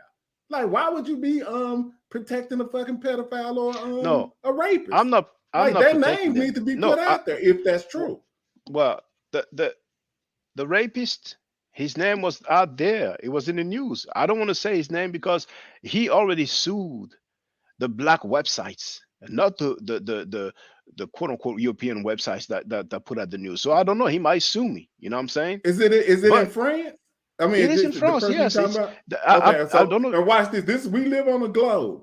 People in America have no idea. Based on language, we don't even know what you're talking about. Well, okay. Let me put it this way. When you were there, and also brother Netanyahu was there, and I played the audio and I translated what he was saying. He said the guy's name. He Mhm. said the guy's name. So you can even ask him. He knows who I'm talking about. You know what I'm saying? And even to this day, he did not recant on what he said publicly. And I'm talking about the guy who does the live streams. You know. Mhm. Until this day, he did not Yeah, recant on that. So yeah. that Well, guy the went public. brother he wrong if he's protecting or promoting anyone that has been had these type of Dr. Yorkian um accusations mounted up Yeah, against him. but Those type of people we're supposed to discard immediately. That is what's supposed to happen. See, that's the way we're supposed to be talking and moving instead of complaining. We need to make and rules and stuff like that. For if somebody, if just say if I was the leader of Pan Africanism, it would be certain rules that I would apply right now that would be against the rules. Pedophilia, raping of women is against the Pan African rules. but Not following history based on the chronology of what's documented is against Pan African rules. Those are the but type of rules that I want to enact instead of just us complaining. Instead of yeah. saying that's because Pan Africanism, whether you like it or not, shocking, that's the best thing we got going. Well, that's your opinion. I don't feel the same way. Okay, name. I'm I not a asked you Pan before. African. Name something else that has done anything better for African people besides Pan Africanism. My Name it. art, my art has done better. We still have the structure standing to this day. That's the greatest model that we have for a functional society. I mean, we're talking about An 3,000 years of free architecture. dynastic period. My art is not architecture and building. That don't have nothing to do with that. You're talking about that civilization. When you start to Yes, talk I'm talking about about what we citizenship, can but actually go back that and check and civilization see. was bound by my was a moral code. Some people talk about, oh, you have to be on code, but it seems like being on code is like whenever somebody rapes a woman or a child, you should not criticize it in front of the white press or whatever. Now you see the political movements when they are in a scandal, like Okay, they said bam. some racist No, stuff, if watch the hello or shot, let me if ask the question. I would just like to finish that point though.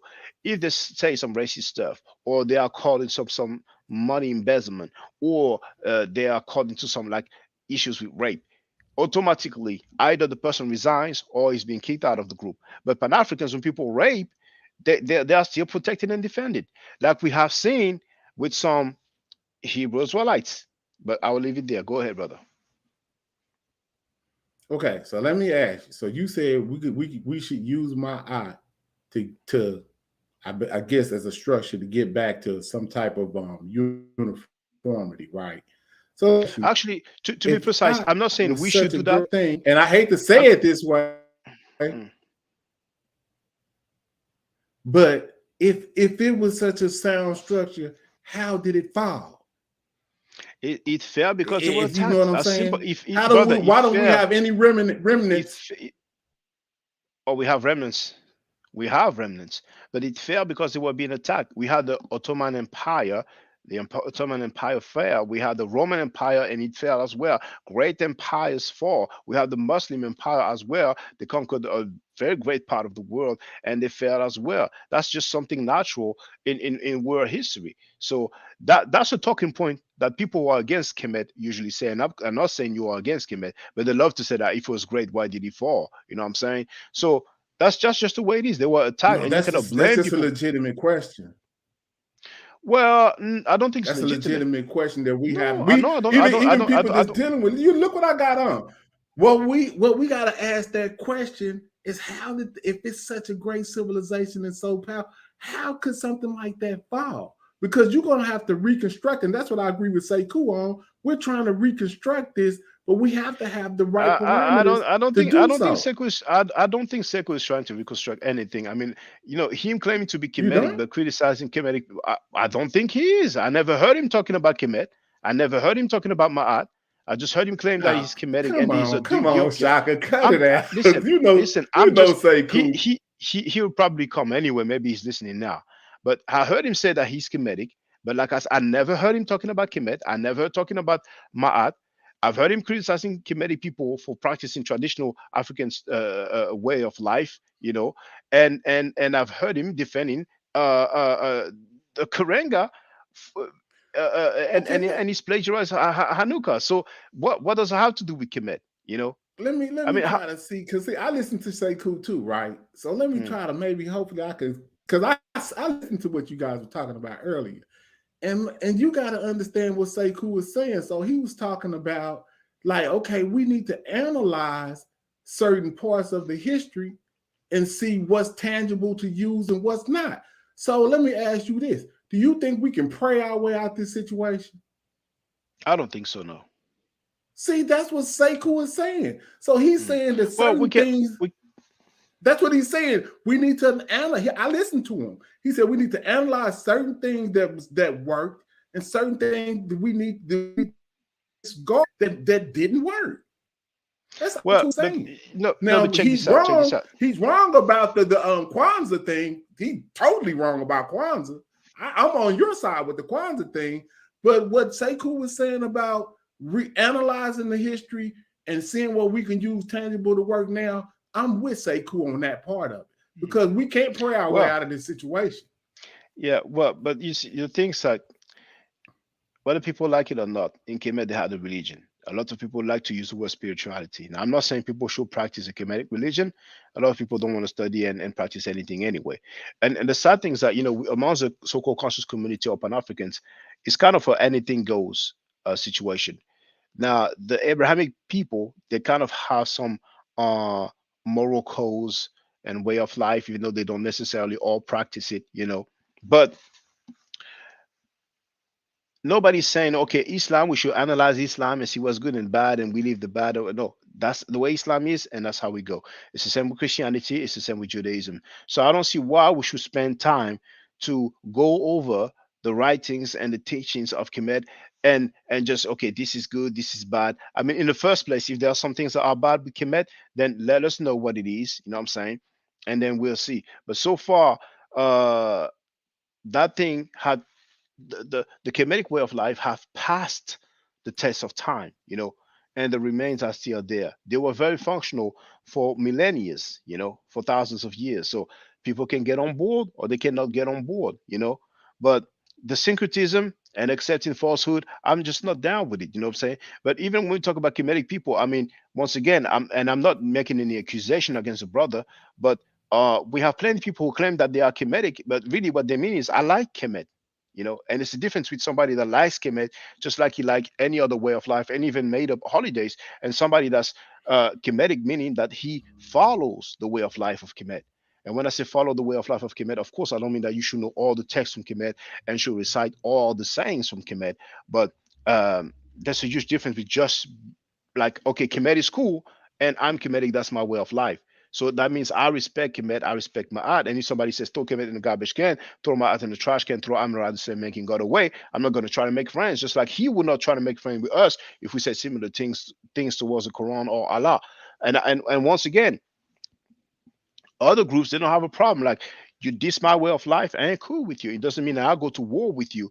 But with the Pan Africanism, how are you going to be within? And listen to this. You see Pan Africanism. Most of the time, the people who diss Kemet, they are Abrahamic believers, and we know who they are. How are you going to be with people who discriminate all the time, and the core, the foundation of their religion is that Exodus story where Pharaoh is the worst person on the planet Earth? It's not compatible. It's incompatible. Now, people might disagree with me, and that's fine. That's my stance. My stance is that it is incompatible with you spending enough time, enough money, enough effort, and those people have absorbed our energy. We can deal with people who don't deal with all the stuff, and we can thrive. And it's going to take time, probably because we're a minority, but it is possible. But those other people, they love to have us around. They love to have us around and use our energy, and they can continue to strive. But when things are incompatible, there's no way continuing that way. It's no way. It's no way.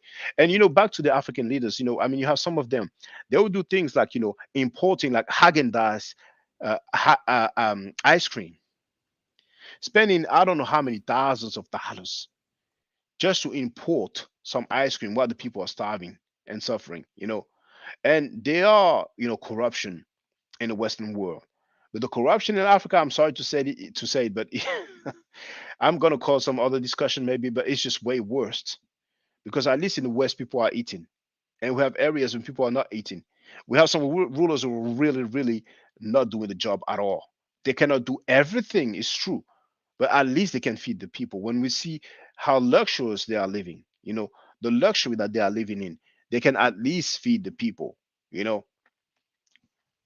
And we have people who don't want to let go. They've been the head of their states for like 40 years, 4 decades, man. They don't want to let go. So So look, okay, these leaders you talking about, why are they doing the things that they're doing, and how they getting this particular money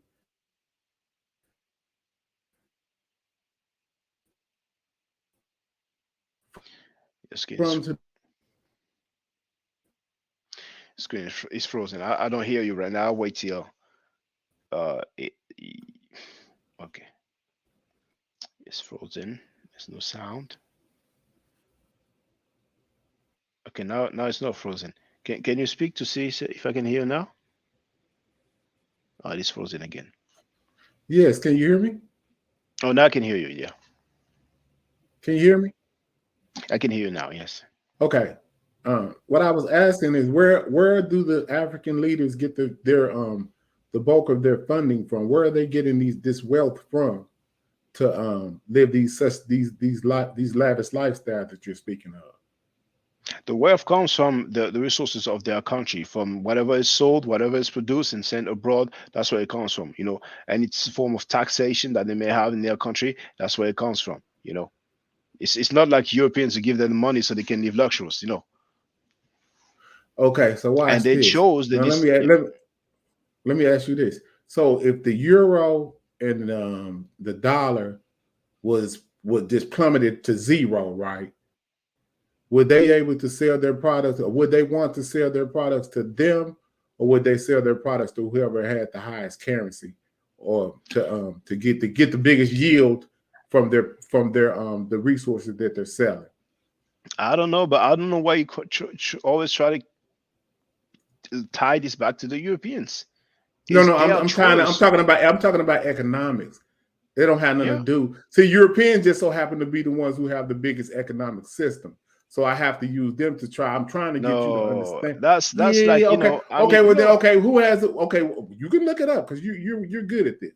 Go look up the top currencies in the world right now. yeah, but brother, I mean, I think we're really getting besides the point. Like, well, I'm talking about those people who are in power for decades, and the majority of the people of their country is starving. I mean, why would we talk about the Europeans? Okay, then bam. If they tried to do something outside of the structure of these people who's in control, what would happen to them? So what happens to someone that tries So, to do the okay, right thing? okay, Well, hold on, okay, hold on. What happens to someone that tries to get a good deal for their country, a okay. fair deal? What happens to the leaders that go against whatever the current structure is? What happens to Well, them? well, we have two examples. We have Fidel Castro, who died very old, and we have Chavez, who didn't die that old, but he did not get assassinated. Who is He Chavez? died. Chavez? Hugo Chavez, Venezuela. So Okay. they are really against those capitalists, those powers that have some sort of control in the lands where we are from. So Okay, it's true that stop, in the stop. Hold past. on, hold up, stop, shocking. Now, you're not even using somebody that's African. You're using, I noticed some Latin people right now. So bam, let's just use them, right? When they went against the system, what happened to them? What did they do? There, well, there It was was some it was boycott. they didn't put an embargo on the island of Yes, Cuba. yes, but Is Cuba not now still in like driving around with cars in the 1940s and 50s, and well, their economics is in disaster because well, of the economic embargo that but the European countries put on that I, island? I I I wouldn't say that. Now I haven't been there, but I Mhm. don't think the people are starving like they are in No, the I didn't places say where. they were starving. I said that they were still basically Yeah, living but yeah, even if the job below costs in the the standards of 40s, what's I going mean, on today. no, but if they're not starving, it's already good, because those leaders who've been there for several decades, the majority of the population is starving, and that's just messed up. They shouldn't be starving. And besides the money, you have the land. People can farm, people can produce goods, you know what I'm saying? But we have people in power who are not doing the job, and it's a reality. And we cannot say it's because of the Europeans all day long. And Man, those you people you are being real, you being real say coolish right now. no, I'm not. I'm not. So because it's so easy to say, okay, Yeah, if you those people, is, no, Shaka. no, but check this out. Hold on, brother Pan-African James. If we have some leaders who've been in power for decades and their population is starving, are you saying that it's the Europeans' fault? No, All right then. no, and then yes. Because Oh the no, reason why, the it reason, cannot be hold on, both, hold on. brother. Yes, yes, it can. Watch this. The reason why it's not the Europeans' fault because Africans as a whole need to stand up together and fight against them. But as long as we're fragmented, they can pick us off and control those leaders in these 54 states or whatever they have to make them do what they want. And you never really answered the question as a brother from France. You know what they do to leaders that try to break away from the Francophone system. They kidnap them, bring them to France, and lock their asses up. And then they implant a new leader that does exactly what they want them to do, continuing the same perpetual system that's been going on since they took over the fucking country. Excuse my language. Since they took And over the and country. So that's don't act that. like you don't know that, Shaka, because I Now, know you know now this. that's a Pan African typical talking point. Basically, it means that white people, Europeans, run us so much that forever they will run us until all 54 states get together, which will never happen. It will never happen. It I mean, don't we have have to be people. 54. It has to be a majority. I Well, don't even want Morocco, yeah, Libya. I understand. I understand. They can keep Yes, that. I'm I talking understand. about the I understand. yeah. I I'm not. understand. I'm talking But about but I understand. I understand. North Africa, those people are not black anyway. But the reality is that mm, within countries in Africa, people are not united within the countries themselves because of religion or ethnic groups. So mhm. to talk about several African countries uniting is at this point uh not ready to happen anytime soon. And I'm being diplomatic right now, you know. So let alone half of Africa. There are some sort of communities, economic community, but that's about it. That's about it. That's about it. Within their own country. I mean, Yeah. Like I say, I don't see it happening in our lifetime. Doesn't see it happening in our life, but I see a shift. well, I see you said this something. You said communication you that said me and you have right now. It's a global. yeah. But you see Go ahead. what I can see in our lifetime is people who are like-minded uniting. So if people feel like, okay, Mhm. Shaka he hates everybody, and they don't want to be there with Shaka, then fine, they can do something.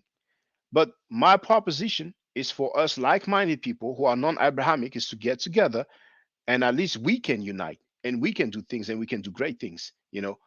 But for I don't know how many decades we've been trying to unite with people who don't want to deal with us anyway. They just do that talk. They basically want our money and energy. And where has it brought us? That's a reality. That's a reality. What do we have? We don't have Jack. We don't have Jack. Well, the reason and that's why I'm talking about the economic, the Greeks and the Roman economic system and opened up their own. When they closed down those temples were used for, as they call it today, tithing, taxes, and so forth. The whole governmental system that they're using, when they close down your spiritual system and open up their own, that's what kills the African spiritual system. So now, when you look at Africa today, No, North Africa no, it didn't is kill it. Muslim, and the southern hold on, and the southern half of Africa is basically Christian. Am I am And I am I wrong? Yeah, but and it doesn't stop us from doing So, anything. so what I'm saying is, okay, why? Okay, now let's think about this, Shaka. Right now, let's just suppose. Now, I don't know what goes on in Africa. I know what goes on in America. What goes on in Mm, America? If you open up a church, it's tax free, right? I don't know if that's the same thing that goes on in France. But if you have a mm, black owned church, it's tax free. But what you have to hmm ask yourself is why is it tax free, and where does the money go? Now, I suppose that some kind of way, the money that they use to pay a licensing fee, it must go to the Roman Catholic Church or some kind of way. I think that But that's what goes on. if it's tax free, the money cannot go to the Catholic Church You don't think so? because but if it's cash free, it means they're not giving any money to the government. But where If does it's the tax money free, go though? but Okay, if but you get, if we got mega churches in America, they get millions and millions of dollars and they don't pay mm, taxes. Where does the money go? to the leaders of the church. Nah, I don't believe that. Well, but check this out. If it's They tax giving free, some money or percentage to something. Now that's what we need to identify what they're giving. It's some type of system that we haven't looked into that they're giving us, and I believe it's to the church, to the bigger church. yeah, You but that's open a up a church belief. up under you. That's a bit. But they are free. I'm almost certain that, Yeah, that they're but giving yeah, some but kind of way. They're giving money up to a bigger cause because no, it's no other way that they could do that. Make all churches tax free like that. It's some type of system that we haven't looked into to understand how this system works because they have a system that's working to keep us in subjugation. And the only thing that you can look at it identified is the closing of your own spiritual system because that's when you were on top. Once but you your know spiritual what's system working. get closed, theirs wind up rising and they wind up being economically sound. But you know why it's working? It's working because they have strength in numbers. That's their only strength. You know, that's their only strength. And we have Jabari who's trying to revive the ancient ways. And what happens to Jabari? He's getting dissed and attacked by most of the so-called conscious community, or let's say a big part of the conscious community, including some so-called Kemetic people or former Kemetic people. You know, but regardless of the attacks against his organization and the satellite organization around it, because there's other shrines and so on, they're still doing their things. You know, they have quite a fair bit of members, and they're gonna have children and they're gonna grow. So it's a beautiful thing in my eyes. Right. But we can continue. I'm not trying to copy any organization, but this is something that's possible. It can be done. Now the question is, do people want it? Now those who want it can join. They can get on board. But most people don't want to join. See, most people, they're waiting for you to have like a building, like 200 members, 1,000 members, 5,000 members. They always have some threshold that they want you to bypass before they want to get on board. Most people don't want to get on board at the conception. Okay, this is how we feel. Let's get together. But something very simple. You talked about economy. If we have a place of meeting on a regular basis, as long as we don't have a place of meeting, we can do it online. But if you have a place of meeting, you know, people can contribute money. People can have, just like organizations have annual fees or monthly fees, and then we can create, just like John Henry Clark says, everybody Mhm. wear underwears. So we can make underwears, we can make socks, we can make shirts, we can make trousers. Even if we don't make them, we buy them at a cheap price and we sell them. If we consume the products that we need, that we use, we're going to generate wealth. And then ultimately we can have some literatures, and people can just buy the books. We can provide goods and services. Okay, you need somebody to look after your child. I'm looking after your child, you pay me that much. You need some meals, I can do the meals. You need what, your car fixed, I know how to fix car. And that's how it goes. There's strength in numbers. But we have to Correct. start somewhere. Yes. But look, Shaka, you got to think about we're in the infant stages of this whole thing. I mean, I don't know Yeah, but about you, but in when do we America, start? When do we start? Then when do we start, brother? When do we start? What are we we waiting need to for to start start? now. We need to start now. But what I'm just Okay. saying, you got to think about it. Dr. Clark was not a national phenomenon. He was like a well kept secret, basically in the area of New York until the internet was able to for us to be able to get this type of knowledge all the way down here in the South. Like I'm in Yeah, but Texas, that was then. but That was I then. What never about knew now, about brother? Dr. Clark in the 90s or in the 80s or anything. Like I never knew about Sheikh Anta Diop. We were still indoctrinated Yeah, with I Christianity at that know. point. But what about now, brother? That was then. What about now? Now we know about them now. You know what I'm saying? Okay, And so once again, bam. I'm So now watch this. It's like complaining thing is I don't really want to be a complainer. I want to be a doer, right? So what I did was instead of complaining about the situation, I listened to just like that. I'm gonna tell you, you just mentioned Dr. Clark in the underwear and that lecture that he had about us doing something to start something. Mhm. I created a flag based on Heru. I created apparel. I created everything. So our entry to economically support this same thing that you're trying to get a renaissance of us going back to the source of our information. That's why I did this, brother. I did this 11 years ago. I don't get that. I don't get support from the people in the community like I felt like I should, well, but I well, don't brother, complain because I brother. No, understand. but I don't think I'm complaining. I'm just laying it down. This is how I get down. Now that could change if you have enough Mhm. like-minded people. Then they will support. I mean, I'm I'm down and ready to have some people who are on the same page, but I want to be selective as well.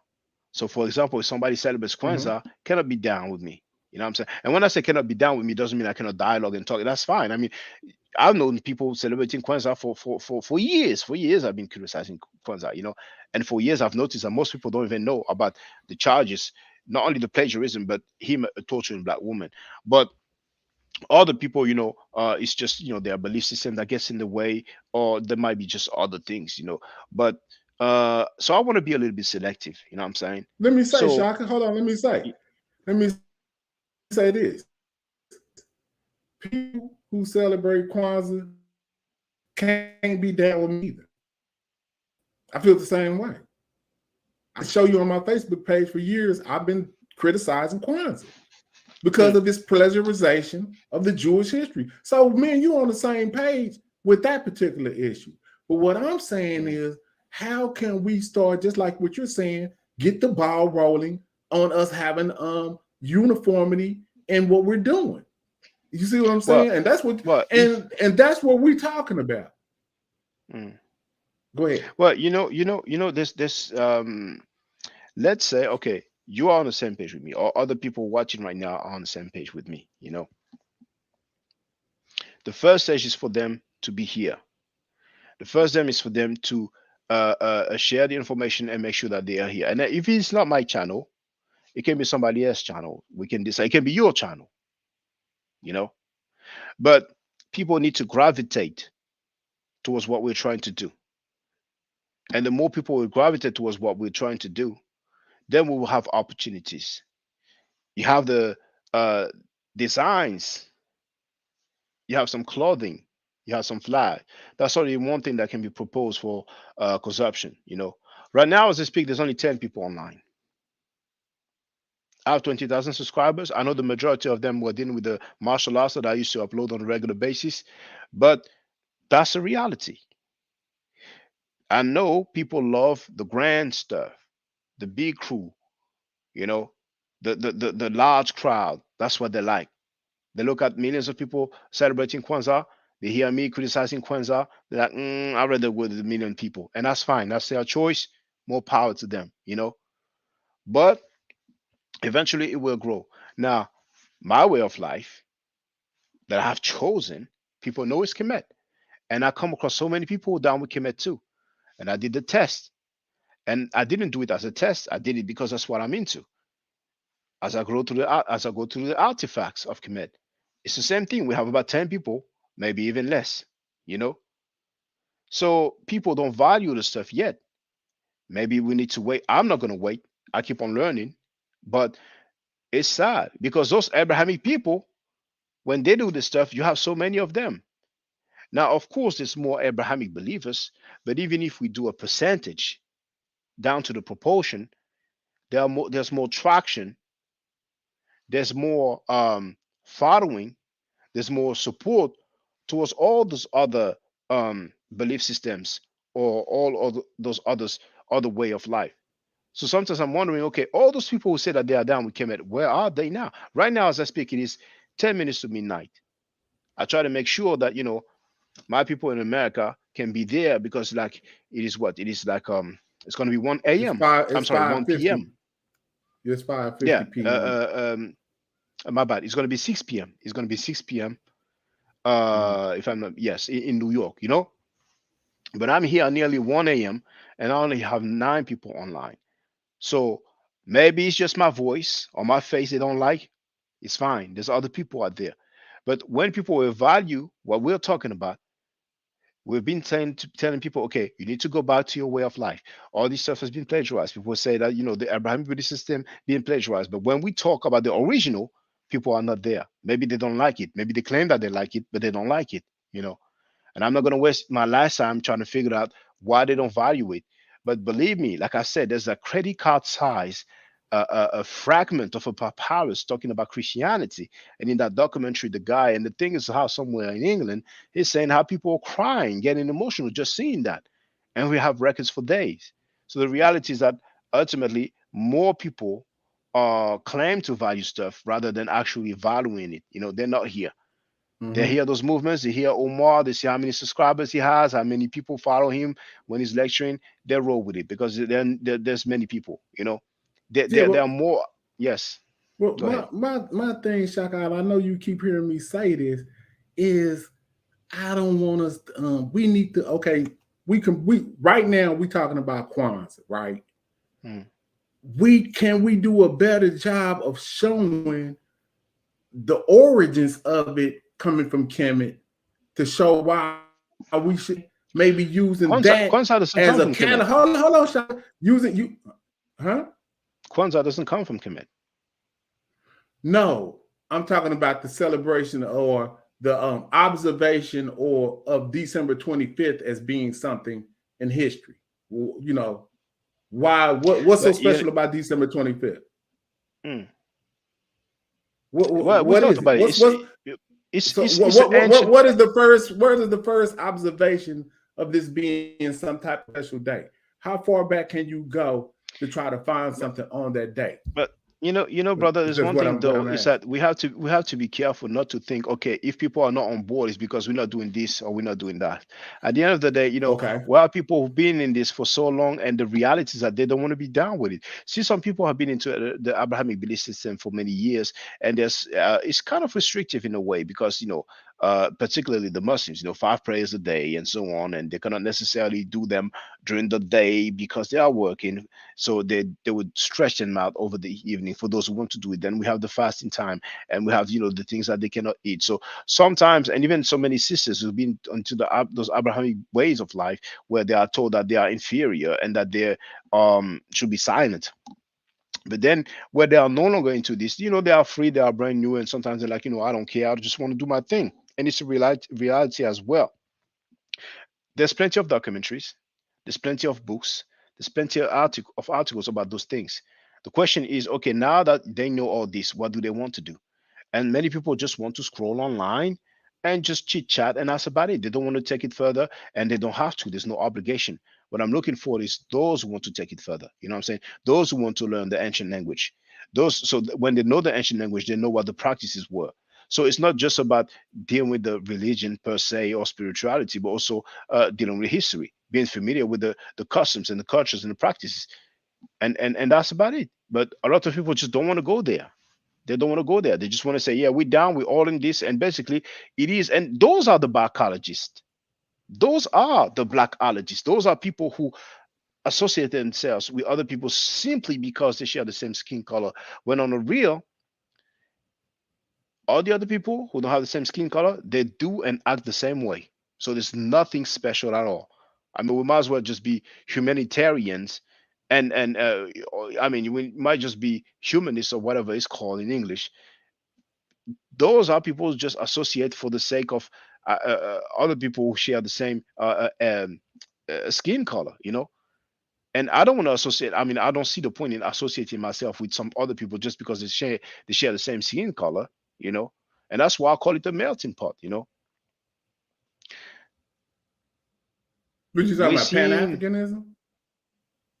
well, not just You Pan call Africanists, but Pan-Africanism the melting pot? I was just wondering what you were saying. oh yeah, yeah, Pan Africanism. Yes, it is a melting pot because once again, you have the Christians, you have the Muslims, you have the Jews, you probably have some Zionists, you have some atheists, you have some people who don't like Africa, you have some people who, well, okay, I take that back. If somebody is Pan African, there's no way he doesn't like Africa. But Yeah, I was so you just have gonna say you didn't went too far, yeah, Shaka. yeah. No, that's why yeah, Yeah, no, okay, I yeah, take that where back. you caught Yeah, yourself. You were yeah, yeah. go ahead. I take that back indeed. But where does that get us ultimately? You know, and the funny thing when I hear people say, "Oh, we need to unite," all these black Christians, black Jews, black Hebrews, Israelites, and I'm like, those guys have been saying that for like probably over a century. You know what I'm saying? Okay, bam, let me just do this. Either Let me hold on, ask hold you. on. Either it's not possible, or we just don't want, but it's just not gonna happen. And I hope people will get the point. I hope people will See, not get will get yeah, go ahead. see, my history of Pan African is used in chronology as well. Hmm. So I would say that when Garvey and them created were trying to create Pan Africanism, I have to look at it in its context of what was going on in the 1900 in the early 1900s, right? Hmm. Um, from an African American or from a diasporan African, we were just now coming out of slavery. We were just coming into our own as far as being able to learn literary history. So we have a people that's given us a Bible first. That was the first book that they gave us, and that was our way. That was our worldview at one point, right? Mm. That was the African. That was the worldview based on that was the only book that we were allowed to read. Am I lying? Am I correct Yeah, in but that? you love to talk Okay, so about hold the on, hold past. on, hold I, on. I Stop, love stop, to talk stop. about the past as well. Okay, stop. Now, because this, see, you can go way back to Egypt, but now we can't talk about the 1900s No, we and can. what was going on in the mindset of No, African people just coming out of slavery. yeah, but that was like that was like what 100 years ago. We don't have the same mindset. Now let's do another example. You're familiar Mm. with the Riparian Night, the Sahimo fake. How do you feel about ASCAC? All those scholars, those PhDs, those professors who invite the dude to speak at ASCAC. How do you feel about that? Knowing he's a plagiarizer and a linguistic gymnastics. I mean, Okay. linguistic gymnast. How do you Okay, feel about that? you asked me how did I feel about it. Now, Yes. bam. This Mm-hmm. let's deal with the circumstances of that whole conference. Mm-hmm. That was something that Brother Reggie, I think, orchestrated because he wanted to get clarity on what they were trying No, to. no, no, no, no. There's a misunderstanding. I'm not talking about what happened. He's Okay, scheduled. He's scheduled to speak at the next. again. Yes. Now, when was it? Hold on. Let me see. ASCAC. I'm going to ASCAC. Oh, okay. Yeah. I thought you was talking about what happened in the past. No, no, no, no, no, no, no, Oh, no. okay. I didn't know he was still involved. I thought they already, Okay. I didn't know, Oh, well, okay. That's no. That was the last one. But he put it in his timeline. That he's scheduled. There had some event, so he put in his timeline that he's going to be speaking. You know, Uh-huh. and if I go to conferences, maybe there would be some, but this one that they have on their website is the one from 2022.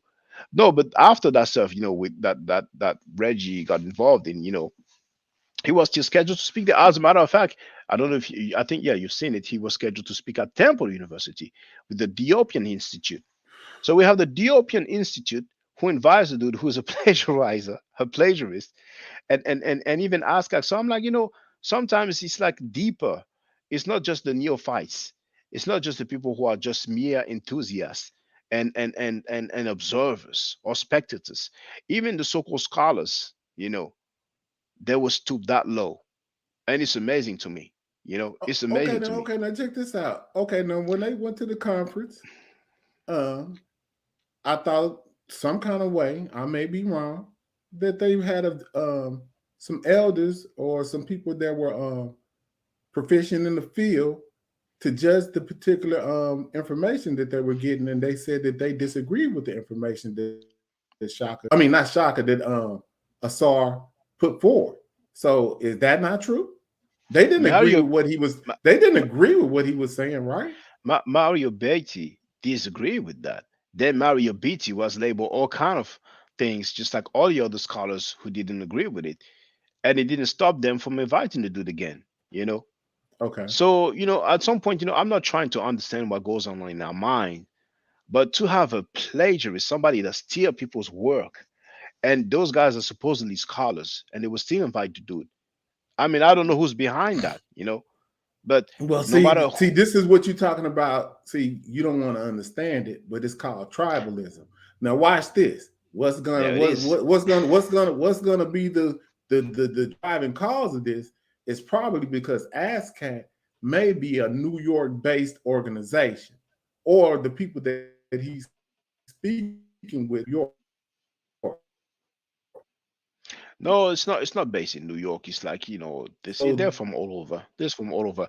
But I mean, what can I you know hear for me? sure, it's kind of breaking up a little bit. But anyway, brother, it's Yeah, I know. 1 That's a.m. why I now. I stopped have to work speaking. tomorrow morning, so yeah, I'm gonna wrap it up now. But thank you for being there. I mean, we'll have plenty Okay. of opportunity to talk about these issues right there. But my conclusion to the people: if you want to celebrate a fraud called Kwanzaa, do not criticize people for being black Christians, black Muslims, black Jew, Hebrew, Israelites, because you're ultimately doing the same thing. You're probably doing worse anyway, because their thing is more or less authentic in regards to the place that they come from. Arabia for Islam, and Canaan for the Jewish people or followers of Yahweh. And for Christianity, then it's on you. You can decide if it's Greece, Rome, Vatican, or if it is Jerusalem. It's on you. But uh, don't be talking about facts. Don't be talking about don't be talking about scholarship and facts. You're dealing with emotions. You're dealing with just being a groupie and a follower, and you have the right to. You have to follow somebody that tortured a black woman, but then don't talk about moral lessons. If you celebrate a holiday created by that dude and try to separate the dude from the holiday, it's like separating Edwin Herbert, him being a racist, and the Dianetics or the Church of Scientology, or it's like separating Dianetics from the Church of Scientology, because we have some clever people who say, "Oh, uh, Dianetics is not the Church of Scientology," which is laughable to me. So I don't Mhm. want to be too long-winded with that, but most of you who celebrate Kwanzaa didn't know or don't even know. You will hear that later on about these facts. And when you discover these facts, you have a defense mechanism because you are practicing it, or because some of your friends or family members are celebrating Kwanzaa. Now let's see how factual you are, brothers and sisters. It's as simple as that. I mean, it's very difficult to find somebody so far as to go against the Panthers, most likely being an agent, an FBI informant, torturing black women, possibly raping them, and then plagiarizing a Jewish holiday. And it doesn't matter if it was Jewish; it could have been a Muslim holiday or a Christian holiday. But plagiarizing a holiday and presenting it as some genuine African stuff. I mean, you have all kind of foul. You're just lost in the game. The game is just lost. It's just really a landslide loss. But you want to hold on to it. Do your thing. You have the right to. I'm just not down with that. That's my personal choice. And I think as a human being, I'm allowed to my choice. I don't have no obligation to agree or to celebrate Kwanzaa. And I use my God given right not to do so. And I should have I should have the right to. So thank you once again, Brother Pan African James. Brothers and All right. sisters, stay safe, stay healthy. Yes, brother. All right. Well, yeah, I'm just gonna close out. But yeah, man, I'm in total agreement with you on the Kwanzaa stance. Um, I don't think we should just throw away the whole totality of Pan Africanism. I think we need to do a better job of presenting our arguments is when we have a disagreement with certain people as to why um, we disagree instead of But just. I, brother, are you I are know. you Go are ahead. you part of of a Pan African organization? Well, no, not All right. not I don't. I'm not a part of the UNIA, and this is what I'm telling you. There is no such thing as a Pan African organization here in America that I Oh, there are know of. plenty.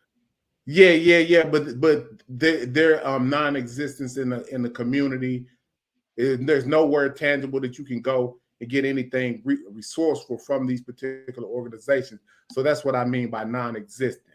I understand. You have Hebrew Israelites, they're non-existent. They're just on the internet talking. I'm talking about something tangible like what Garvey and them had going on. That is nothing like that. That's fiction. If you're saying that that's what's going on today, it's just people Mm. talking about our history. And see, that's what I was when I was going back to the Garvey era. I was trying to bring it up to us getting our history in order through Pan Africanism with Dr. Clark and Dr. Ben Diop and Theophilo Banga, Drusilla Dungy Houston, and so forth.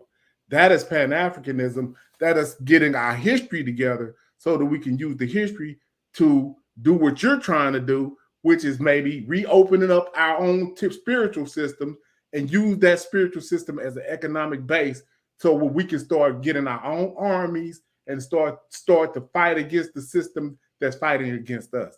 And with that, I'll close, brother. But that's what I'm on. All right, brother. Thank you, Pan African James. So, brothers and sisters, stay safe, stay healthy. If I'm not allowed, I'm sorry. Brothers and sisters, stay safe, stay healthy. If I'm allowed to by the Necheru, I will definitely holler back at you. I don't argue, I state facts. If you're not part of the solution, you're part of the problem. Hotep. Now, for the record, for those who don't know, I'm giving middle nature classes. And here, that's the flyer. Okay? So, those who are interested, feel free to holler at me. If you're not interested, it's cool.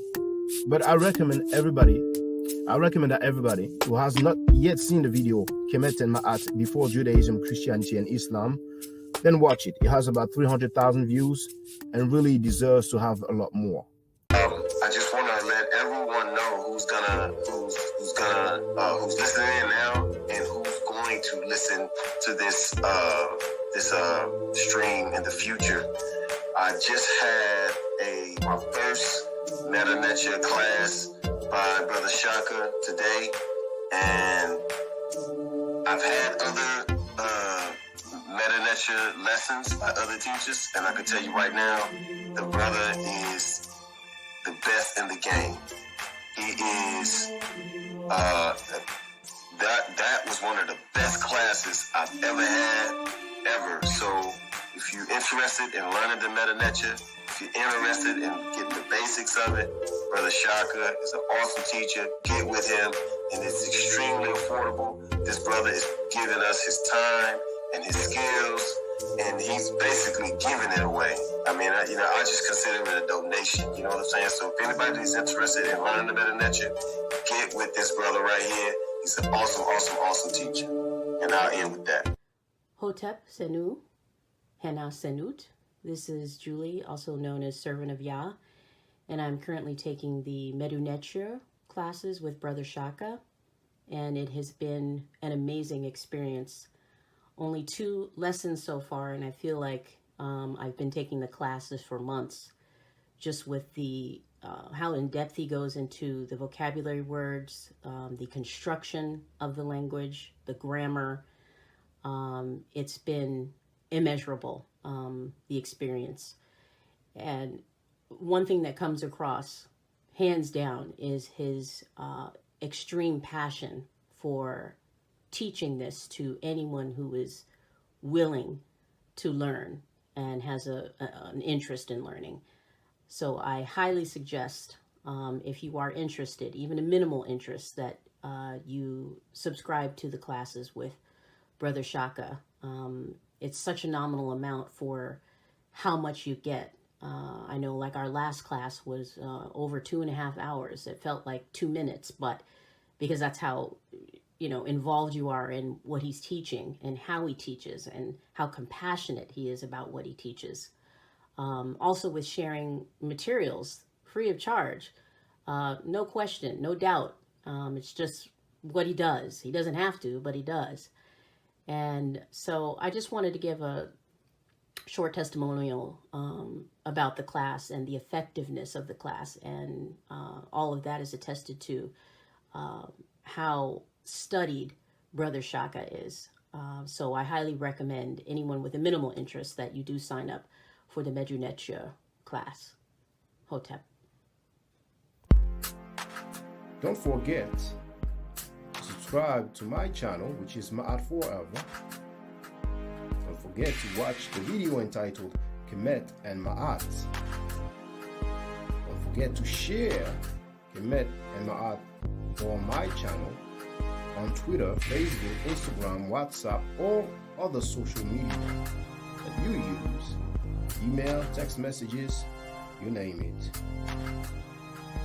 Those who wish to donate can do so on paypal.me/ma'at4ever.